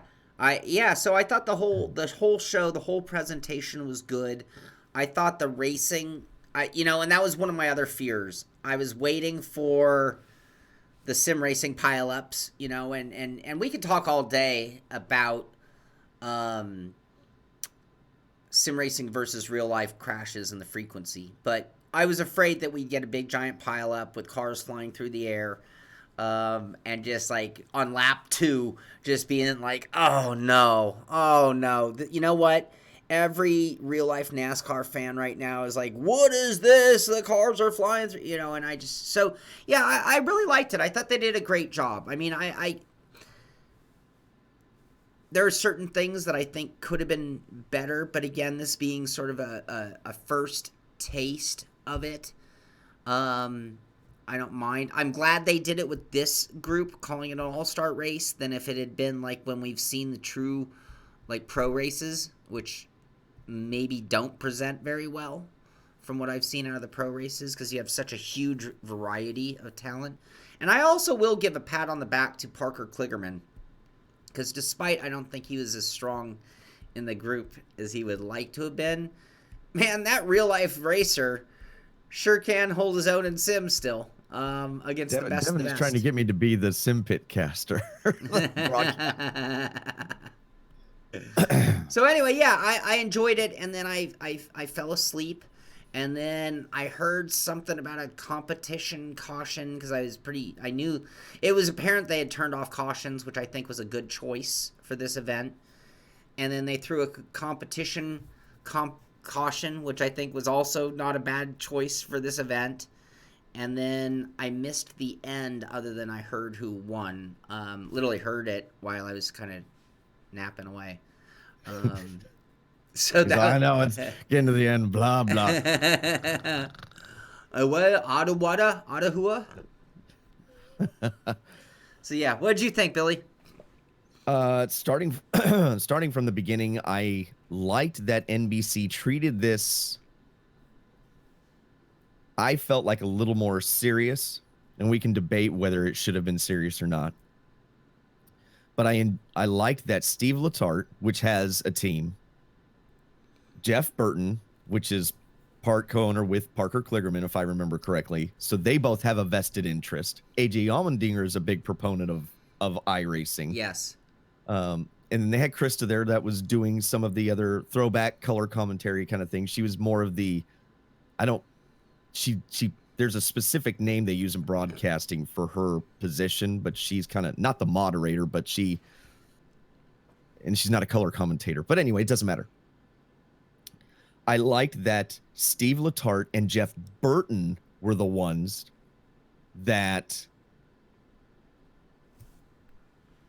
decided to go into introducing what iRacing was for people that didn't understand. And they were really trying to convey how difficult it is, how close it is, the amount, the level of competition that's available. I mean, they cited, I listened to, as a side note, I listened to both of the last iRacing podcasts, one with Dave and one with Tony in it. And so Tony talks about the growth of iRacing. And so they're like right now iRacing sits at 90,000 current active subscribers. Okay. So at some point they throw that out. So Jeff and Steve did a really great job of setting it up. It wasn't just, here's a bunch of cars on a virtual track, watch them fly around. Like, they had a vested interest in telling people why this is exciting or why this is cool to be a part of and participate in. So from there on, the race starts. They had a little bit of a bottleneck at the start. What's his name on the outside kind of jumped it off for Parker Kligerman. They were at the line and he took off because Parker, in defense, Parker did not go. Right. I mean, Parker just didn't go. So it kind of caused a little bit of bottleneck. I was like, oh crap, here we go. But they got it sorted out. And I have to say, the quality of I as a sim racer, and we could debate whether this should have been oval or road. I think it's irrelevant. I would have been the same way about a road racing event. But to be on prime time, the nerves are going to be higher because there's a bunch of people watching, and you have the potential for a bunch of people to know your name if you win it. I am proud of the way the drivers raced. They drove, except for Parker kind of causing a little bit of a melee on the back straightaway. Well, it was like mid-20s. There was no cautions. That was apparent because they did not throw a caution for that, which is fine. I mean, it could have shown a little bit of the dynamic of pit stops and everything, but right. For broadcasting purposes and keeping things on a time schedule, I thought that was a fine decision. I didn't mind that. And I was just proud of the way the drivers drove on the racetrack. They raced hard. I mean, they were throwing slide jobs and racing door to door. There was nothing dirty. There were no unreasonable chances taken that you could do in sim racing that you wouldn't do in the real world. Right. I think that contributes to the look of how the sim and sim racing is portrayed. Yeah. Mike asks, did they use the term sim racing? No, I don't recall them using the term sim racing. I don't either. Krista said NASCAR racing or something like that. She emphasized the NASCAR racing, and then they talked about how these drivers were the peak antifreeze within iRacing. I don't even know if esports was necessarily said. No. No, the wording they used was much more paralleling, like they were covering a real life race. There were a couple of things that, as you were talking, reminded me that I was reminded of that I really enjoyed. At one point, they went to Parker Kligerman during the race, and he's driving. Yes. And he's talking, and he's starting to make a mistake or two. And it was a beautiful moment for me because I'm like, oh, they're all clowning. You know, my concern is people clown it because it's a game, right? Right. And it's like, he couldn't talk. You know, a guy who's like being paid to talk had to tell them, hey, I need to get back to work here.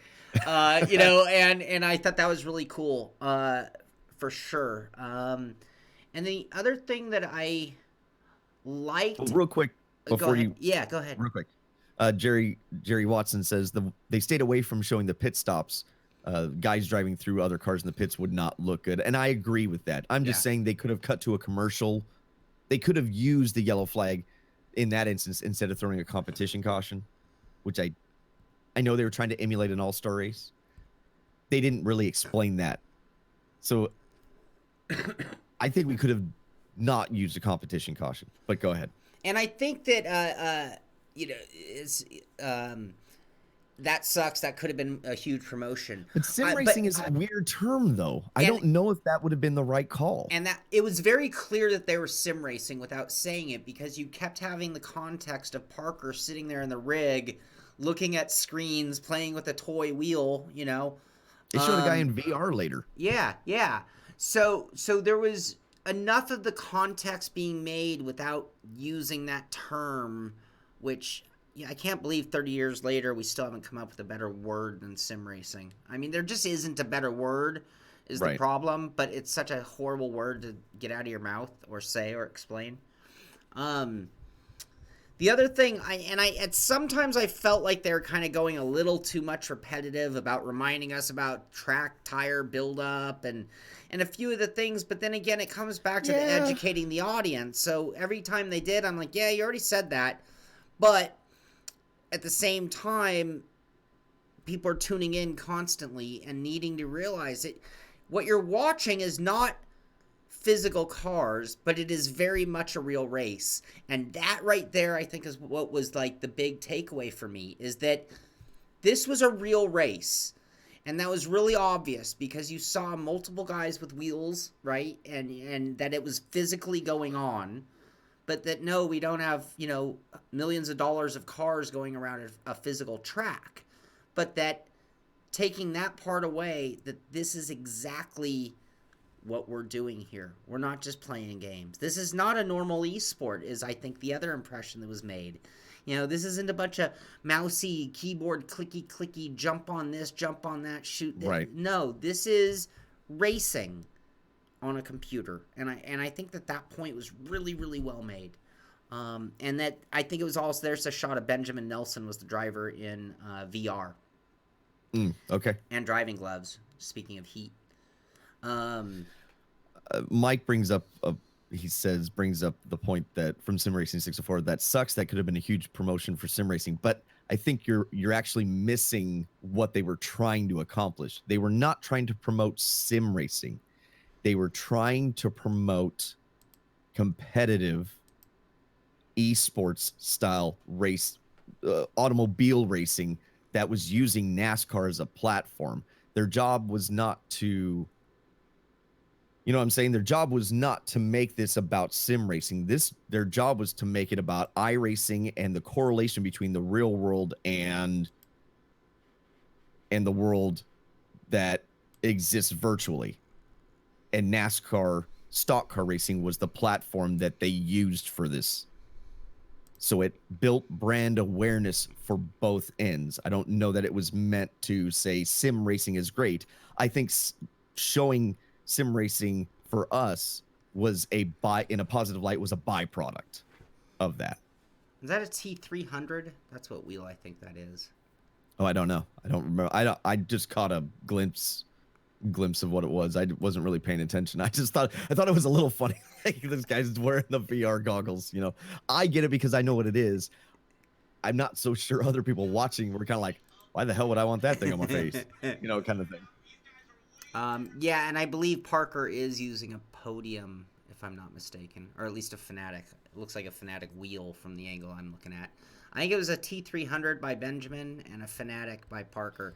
Fanatic, Parker's in an old one of those club sport rigs that I don't even think they sell or make that rig anymore. I hope not. It was one of my least favorite rigs of all time. It was a fine rig if you spent the time to build it up beautifully. It's just they were really expensive. They weren't. Their design was a little weird as far as assembly goes. But I can't even remember that. But it is one of those old Fanatic rigs, if I'm not mistaken, repainted. So we had I thought we had a good. I thought that, and then start over. I thought that the use of fixed setups was an excellent call. People won't know. Right. People won't know. People that are watching won't know the difference. So put them all in a good fixed setup. Let them race at Iowa, which the Cup Series does not run at. But I thought Iowa was a perfect track because the track changes a lot. There's multiple grooves, short track action. I thought it was a good call by iRacing for all those. I thought it was a great idea. The racing again was really, really good. I'm not a fan of the competition caution, but I don't think that really matters. It was just personally, I thought the racing was actually good enough up front where Nick was really working on Lusa, trying to get by. I thought that kind of showcased how hard it was to make a pass, just like in Cup racing. Yep. And you'd see him go down for that low move. You'd see him go down for that low move, and you're like, oh, he's got it. And then, nope, he doesn't. And you're like, man, I watch that every Sunday. That is NASCAR right there, at Iowa.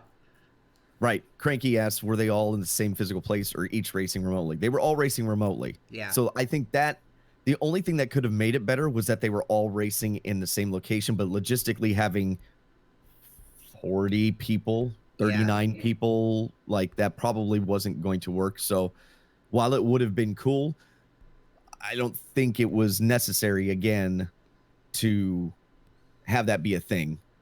I like the idea. I think it would be better if they did, because then, like at the end, they interviewed Nick. And I think that was a good idea. I thought actually Nick spoke really well. I thought he had a good interview on air.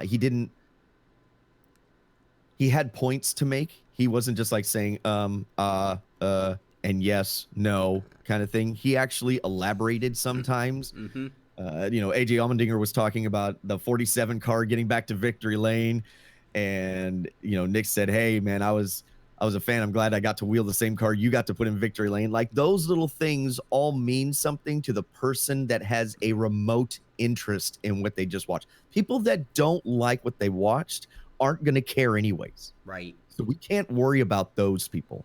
All we need is the people that have just a passing interest even in this silly little thing we call sim racing, right? We just need a passing interest to get more people to go, let me give that a shot. Let me try that. That's all we want. That looks good. That's all we need. We just, it's not meant to be a replacement. It's not to say that they're even the same thing. Even though we're trying to emulate something of the real world, it really isn't the same thing. When this goes on for me, like, I don't even hope that David. Thank you, David. Bring on the pain. Bring it on the donations. Spinning the wheels. Thank you, David. I'm not even concerned about it changing the opinions of the haters. So, like, you know, because I Right. know that there's handfuls of real life racers who just don't even want to hear about this hogwash sim racing stuff. Um, I'm not expecting it to change those minds.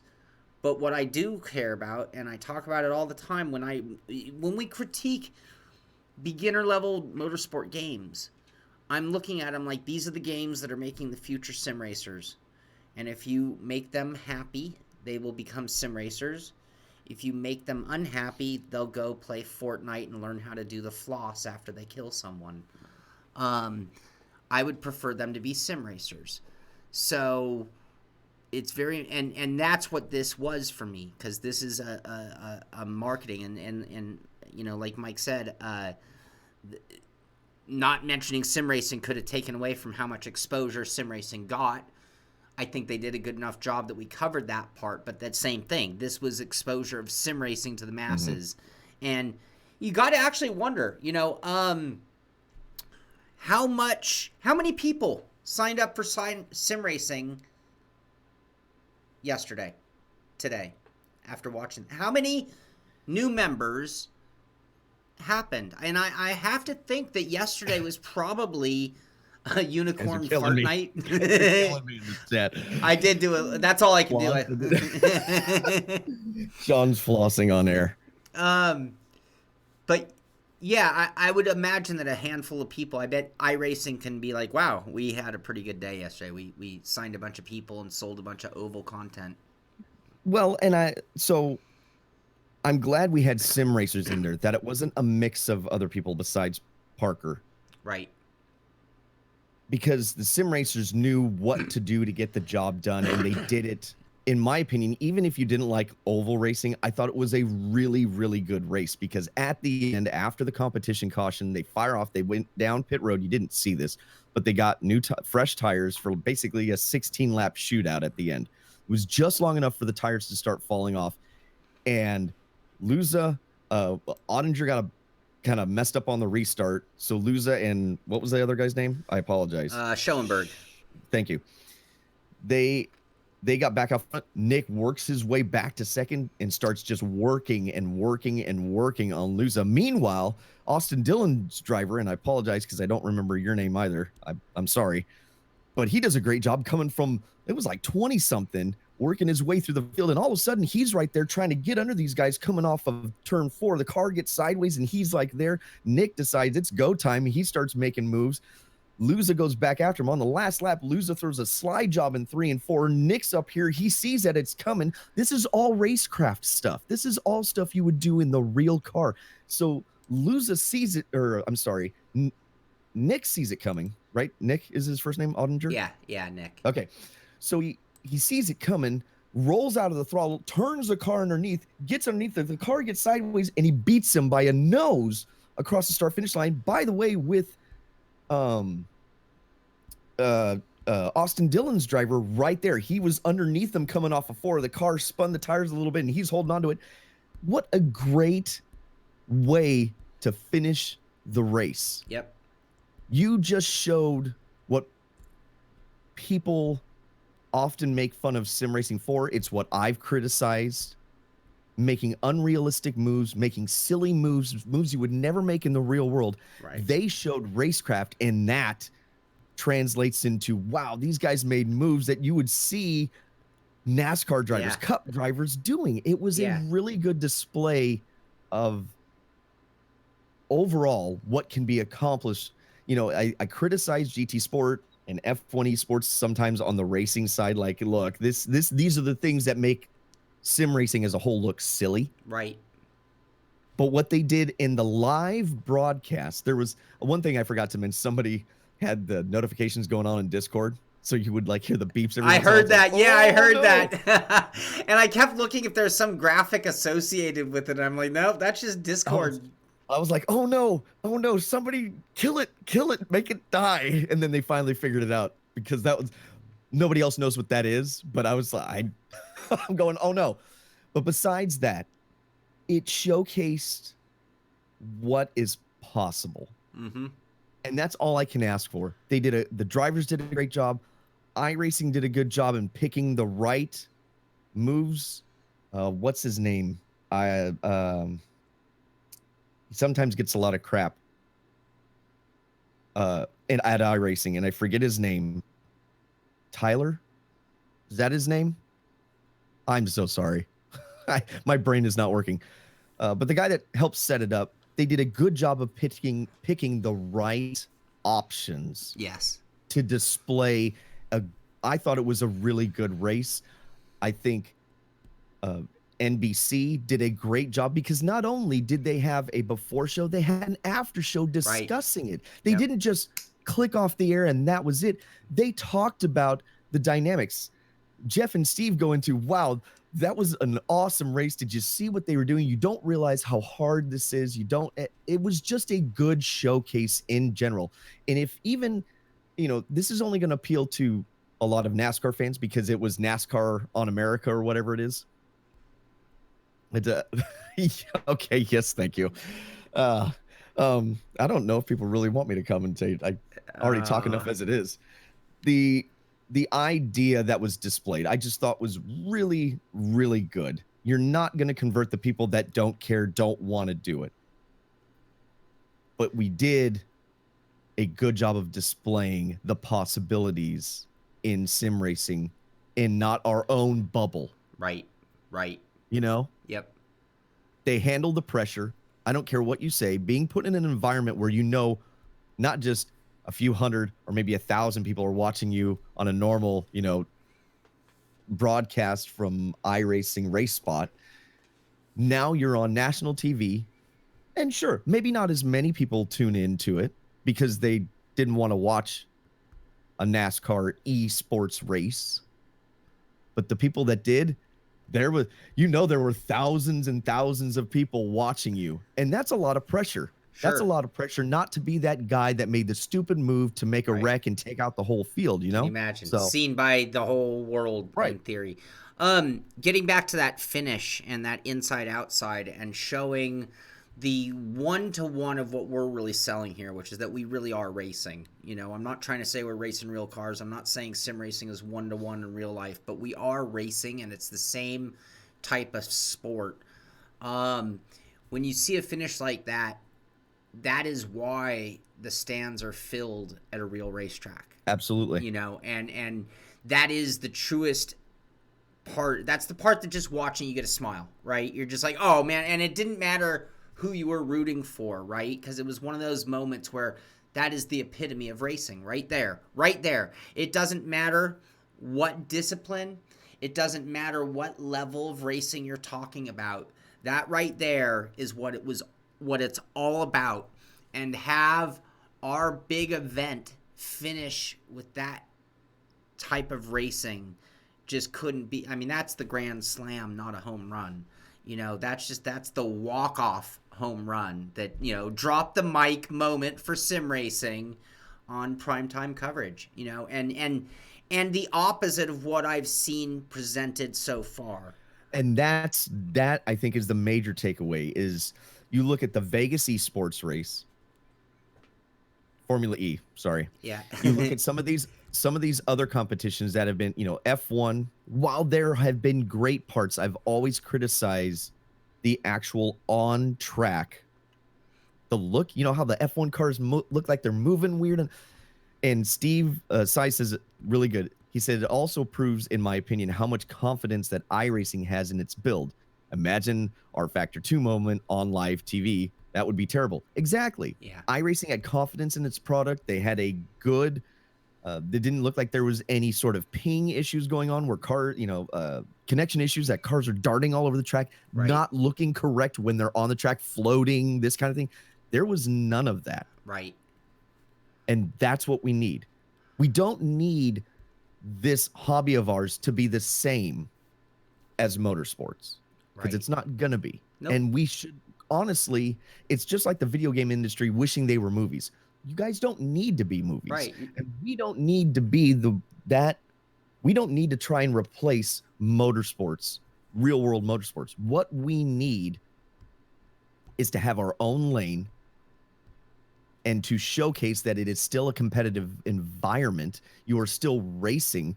I used to get, I'll save that comment for something I have a little later, but it was just a great way to showcase the racing that is possible, and sim racing as a byproduct just got a big bump. Yep. Big time. Because this will bleed into other people maybe not interested in road racing, but they'll check it out, get into it, and see that there's way more than just the NASCAR stuff. Yep. I completely agree. I thought it was, overall, I'm blown away. I think it was just super good representation. I like what you said there too. I think for many years we had to make equivalencies or parallels to real life racing for people to understand what we're doing. But now, and this gets back to kind of what we were saying about iRacing, now I'm proud enough of where we are and what we do that I don't need that anymore. You know, when people come into this house and see this setup, nobody looks at my rig and acts like I'm sitting here playing video games. Like, the response of the people when they see an elaborate, dedicated sim chassis rig is, oh, wow, you guys aren't just playing games, are you? You know, it's immediate. It's obvious. And so, yeah, we will never be, and I think we've been pointing that out on our show. Like, I don't think of the Indy car as really being the Indy car. You know, it's not. It's no more the Indy car than a real life Ferrari is an Indy car, or that a real sim Ferrari is an Indy car. It's like it's its own animal, and you know. So I'm over that need to act as though it's 1-to-1. I'm a lot more comfortable embracing the idea that we're just another form of motorsport. I mean, like, snowmobile racing is motorsport, but it's not car racing. Motorcycle racing is motorsport, but it's not car racing. RC racing is motorsport, but it's not car race. Well, sim racing is motorsport, but you know what? It's not car racing. It's just not, you know. Well, KF2 hits on something that I was going to save, and you just actually hit it too. He says the importance of sim racing does stand in line that it has to follow the real racing. Otherwise, sim racing will become just a game. That's what sets us apart. It helps and hurts us. Right? I battled that perception when I was racing RC cars, when I was racing slot cars, even just in video games in general, but mainly like slot cars and RC cars, and even at a lower level of racing motorsport. Some guys way up here will look down on the grassroots or the beginning of motorsports. How long in NASCAR did it take to fight the stereotype, and it still is there to this day, of stupid hillbillies running around in circles? And I know we make jokes about that, but these are some of the smartest people I've ever met. Same thing with sprint car racing. For some reason, sprint car racing was a big thing. And then in the 80s, when I was little, I could say a sprint car to somebody. They had no idea what the hell I was talking about. Oh, those funny dune buggy things that rednecks drive. You know, and we're just now getting back to the point where sprint car racing is becoming much more widely accepted as a premier form of motorsport, whether it's wing or non-wing. I'm not going to get into that argument. But those are the same struggles. So the struggles that sim racing is going through is not unlike other struggles of anything automotive related. So, like I said, that was going to kind of go into something I have in just a minute. But yeah, we walk a weird line where we're emulating something in the real world, but I still stress that we should use that as a template, but not push the narrative that we are trying to be as good or the same. We are doing something different. That's it. We are legit in our own lane. Yeah, definitely. Yeah, so, Brad, you hear every voice chat and stalker racing on iRacing. It's not fun. This is true. I understand. That is not untrue. I think we need to start embracing in sim racing that race chat needs to be race chat only.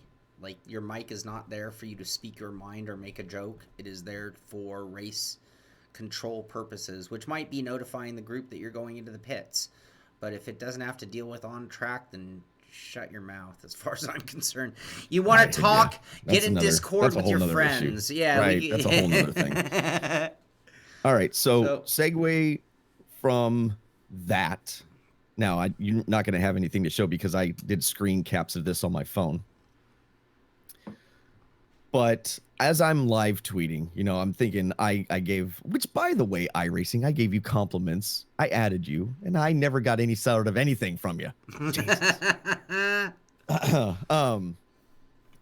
So anyway, I was giving compliments, and I was live tweeting the race, and I happened to follow somebody that is a journalist.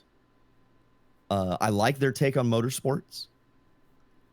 I think they have a good lens that they look through and kind of see how things are progressing in the motorsports world. But this person has also made it known that they do not care for the act of driving a virtual race car. They have made comments where they don't think that any of the skills translate. You can't make somebody that drove a sim in the sim world a real race car driver. It's not the same set of skills. You can't do this. Now, and however you think, Austin actually did a really good video a few days ago that talked about the progression. Can you be a real race car driver starting from being a sim racer? And Austin actually talks from a good background because he is that. Right. He started racing. So there are things that transfer. So the guy's a little misinformed. He has the right to not like it, and he has the right to express that opinion. And that's totally different. Yeah. And that's fine. Yeah. But he is slightly misinformed on some of the things that sim racing can provide you. Racecraft, understanding lines, understanding the basics of a setup, understanding the change and what will happen with the car. Those types of things are all transferable. Now, what will happen, in like Austin said in his video, what actually happens is these guys that have never been in a race car before, when they're a sim driver, an engineer or crew chief takes them and goes, okay, what you've learned here, that's bad. Don't do that anymore because you learn bad habits. Sim racing does, I don't care what anybody says, sim racing does cause bad habits in the real world if you were not racing beforehand to recognize those bad habits. Right. So they strip you of those, say this is good, this is bad. When I started road racing, I stayed away from curbs because sim racing taught me that curbs were death. Right. Basically. And the guy that was helping me, he says, you don't have to be afraid of the curbs. You just have to use them correctly. Right. Or know which ones work and which ones don't. Yeah. So there are things that don't translate. But the point I'm getting at is he's a little bit misinformed on things, I feel like. If he is informed, he doesn't do a good job of displaying that he's informed. But again, he cannot like that thing. He cannot like sim racing. He can think that it's silly. That's fine. Right. What I thought was odd is as I'm tweeting. Oh, shout out to Eric. Thank you, sir. Thank you, Eric. Thank you very much. Very nice of you. So it was a weird tweet. Like, I didn't understand. It says, please use the proper hashtag so everyone can find your tweets about your favorite topic. And I'm like, what does that have to do with anything? Right. And then there's, get into the argument, GIF or a GIF, but it shows iRacing at like Talladega or Daytona, and the stupid physics where the car gets in a crash, flies through the air, another car net codes and runs through the other clips and runs through the other car and no contact, right? Mm-hmm. And I'm like, I don't quite understand what your point is. Like, right. I'm not, what are you getting at? And then I realized what he was saying is he didn't care that during the race that was on TV of the iRacing NASCAR stuff, he wanted nothing to do with it. Right. He didn't want to see your tweets. He didn't want to see any. And I was kind of like, that's a bit passive aggressive, isn't it? Like, yeah. That's a little rude. So, but okay, now here's the part where you talked about sim racers being whiners. This is where we don't do ourselves any favors. People start calling him out and complaining that he doesn't like iRacing or sim racing. And It doesn't do us any good. We cannot do this. Right. Leave it alone. If he Yeah. doesn't like it, leave it. I mean, I was like, once I figured out what he was saying, I was like, oh, well, that's passive aggressive. Like, Yeah. I get it. You don't like it, but really you're going to make a tweet about it. Right. And so then people start giving him a bunch of grief, which I suggest do not do. If we want people to take it, maybe serious isn't the right word, but not make fun of it. Let's not make them think that we are what they say we are, right? Right. Then you get a bunch of troll comments in here about how we're a bunch of man babies in basements that live with our parents, that sit in our underwear, eat Doritos, Yep. spill soda all over ourselves, Yep. and the whole thing. Like, when we complain, when we do this, all we are doing is feeding into that stereotype. Just let it go. You're not going to convert this guy. Right. He doesn't care. He doesn't want to be converted. Leave it be. So then let's see if I can pull up the right one. So then he feels that he has to clarify because people are starting to give him a bunch of garbage about not liking the iRacing broadcast. Spatial. Hey, I resemble that remark. Devin, listen here, Billy Strange. I only spill soda on myself a couple times a week, and the other things are lies. Perfect. So this person, and the reason I'm not disclosing a name is because I don't want anybody to go tweet at this person, because I actually enjoy his other tweets. These tweets are kind of silly in my opinion. Says, I'm not against iRacing. I think iRacing itself is an incredible sim and a massive achievement in technology. So he recognizes that. Fine. And he still doesn't like it. That's okay. We can be okay with this. Says, I'm not as sold that iRacing esports is the next big thing. And the in-your-face arrogance of those who insist it is has been a huge turnoff. Yep. See, that's the problem right there. Absolutely. That is the problem. If we had not initially given him so much pushback, he might have come around naturally to the idea that I will agree. I don't know if it's the next big thing. I think the esports bubble is a bit overblown, which again, Austin actually links to the Kotaku article, which the Kotaku article is funny because the person that I talked to is saying the same thing that they're saying in the Kotaku article. Like it's a bit, there's an inflation. It's a bit overblown. Right. But the problem is that we never gave him that chance when he made his first initial complaint about sim racing, iRacing, and esports within. Why don't we let the numbers speak for ourselves?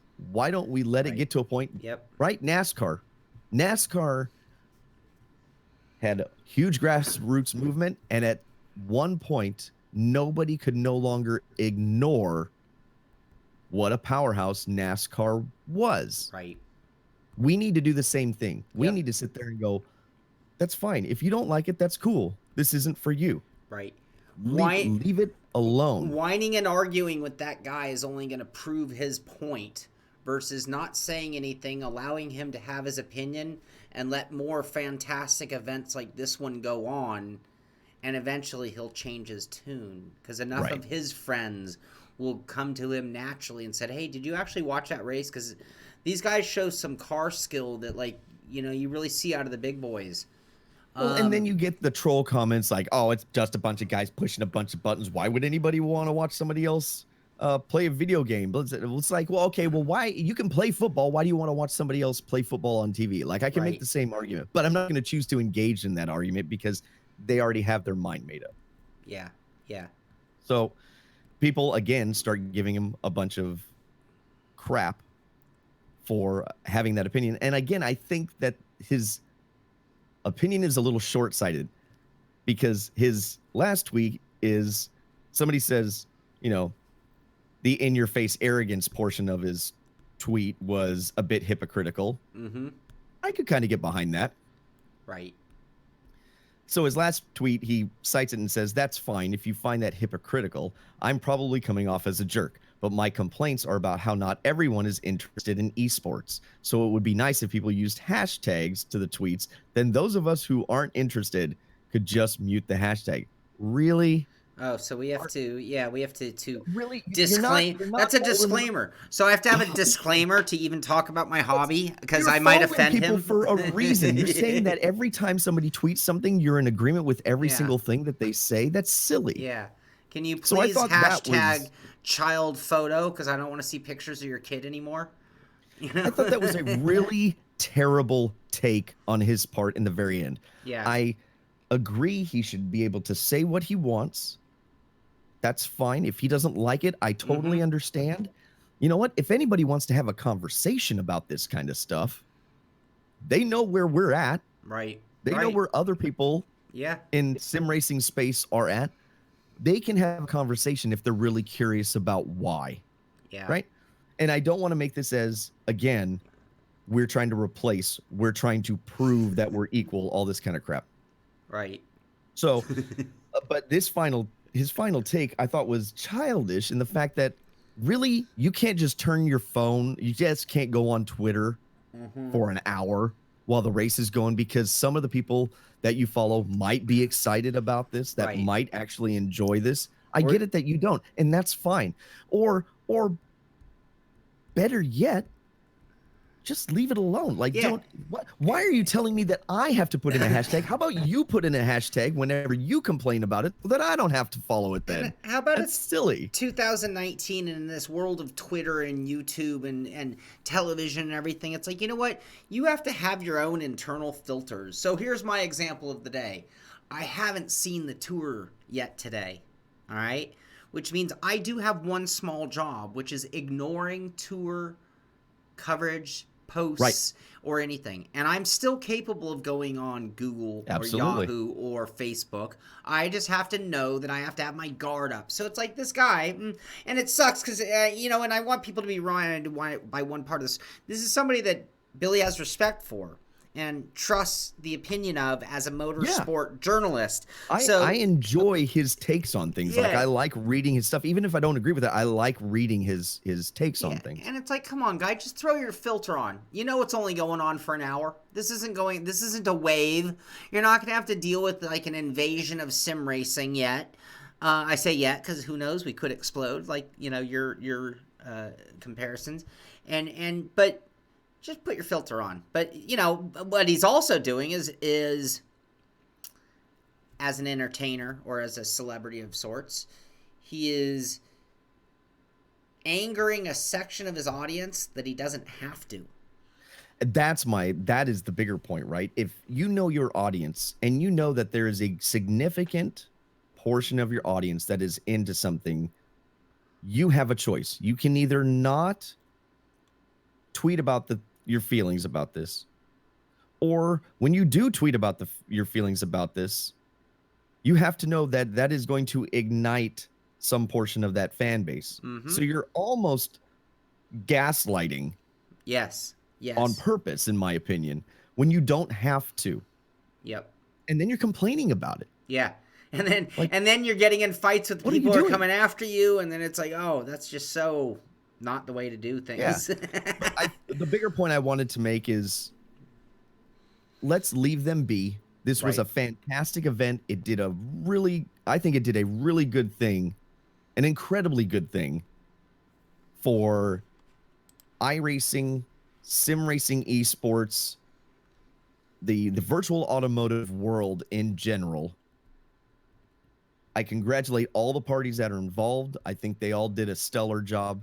And I think that's what we need to focus on. Not some guy, not some people that are going to sit there and make fun of us and call us, it's the stereotypes that video gamers have gotten for decades, and slot car racers and RC car racers. Look, I'm a competitor. You want to play a game of anything, I'll do it. Like, I'll Right. race a slot car. I'll Right. race an RC car. I will race a little red wagon down a hill if I have to. Yep. Like, so the argument that it's not real racing, anything is competitive, can be considered racing. So I don't prescribe to that argument. And But let's not worry about trying to convert these people, right. shove it down their throat that you should pay attention to this. This is the next big thing. Yes. Leave it alone. You have to take Because us the seriously. Right. The numbers will prove them wrong in the Yep. end. Yep. Absolutely. Well said. I completely agree. Someone posted a picture of a soapbox derby car the other day, and I was like, man, I would love to do that. It's like it Right? doesn't even have an engine. It's just it's a Pinewood derby that you can climb in. But yeah, man, we should have a sim racers soapbox derby day. I would totally do that. Or you ever see those videos with those guys getting the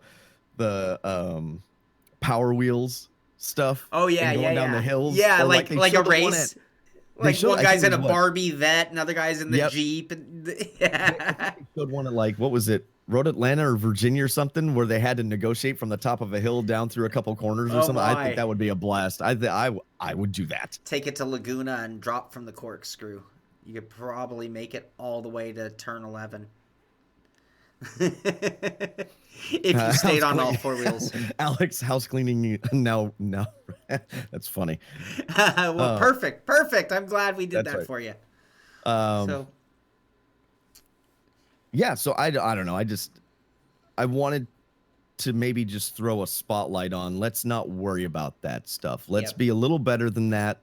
And it kind of goes to your, sim racers being whiners. Like, not everybody's like that, but let's, as a whole, let's try to not worry about those people outside that just don't get it, because they're not going to get it. They don't care to get it. They don't want to get it. And that's fine. Right.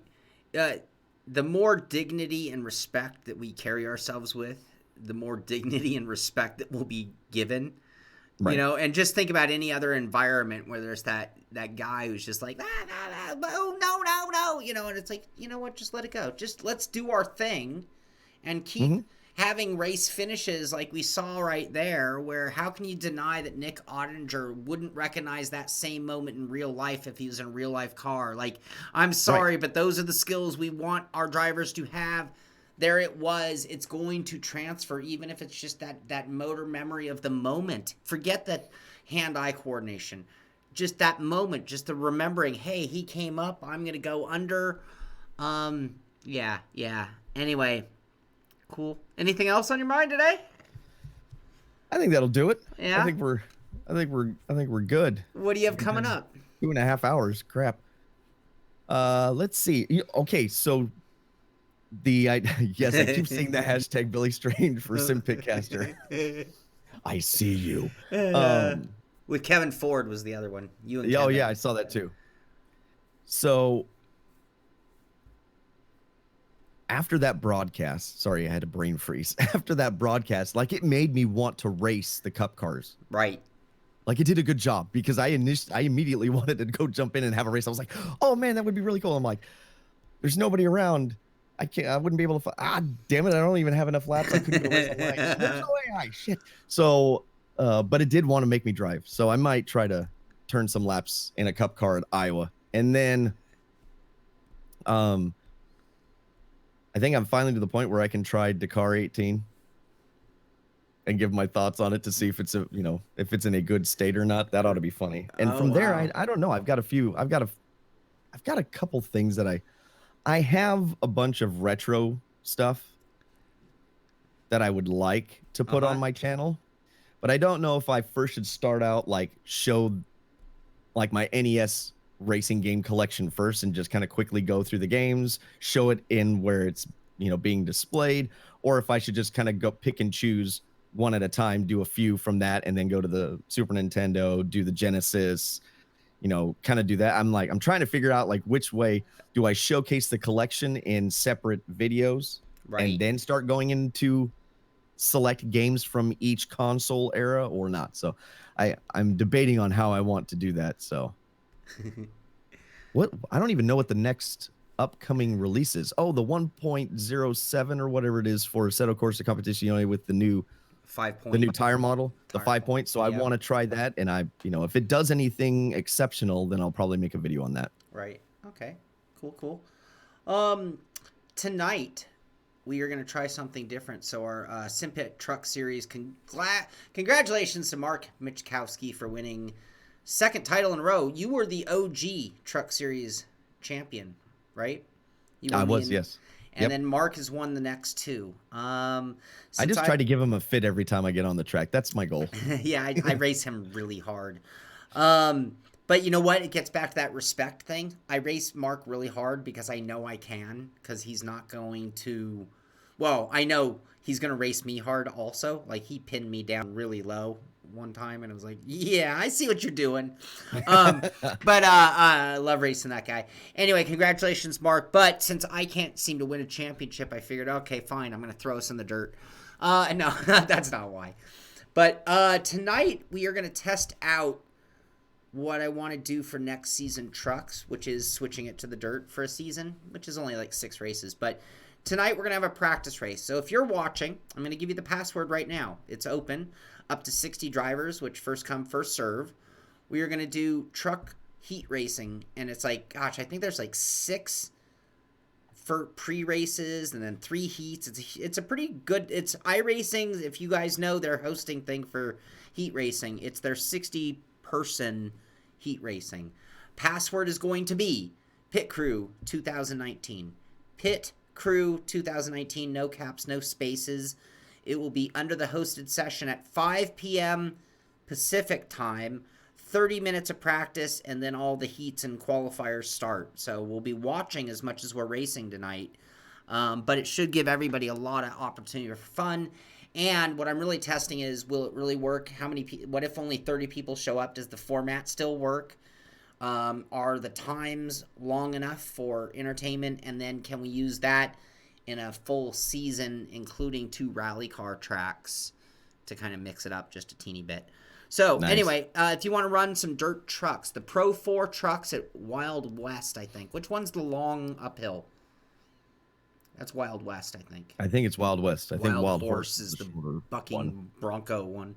With the whoop-de-doos. With the whoops. Other than that, I am section. More reviews in the works. I'm trying to really get my review process going along and crank out a few more product I'm reviews. Trying to do the same.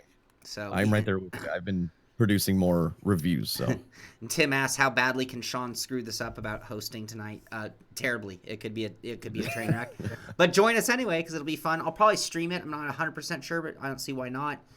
And then beyond that, all I can say is maybe I need a Bob Barker moment. Like, be sure to spay and neuter your pets, and do not kill your children if they don't have hand-eye coordination and dexterity. Don't do that. Just so you know. Just so you know. But one more thing before we go. Mike, Sim Racing 604 pops in and says, added me and says there's an update from Race Sim Studio for the NGT cars now as well. So awesome. If that changes significantly the handling, I will also do a video on that, because I think it's fair to do a follow-up. Sure. If they're going to make a change to it. Sure.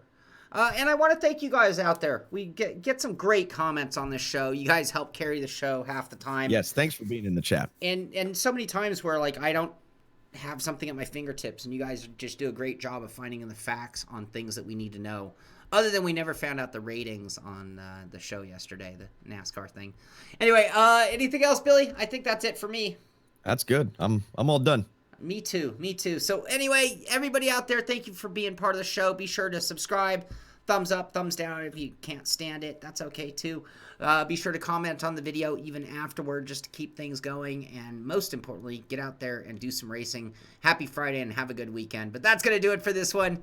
This is Beyond the Sim. I'm Shaun Cole. That's Billy Strange. And we will see you on the track. See ya.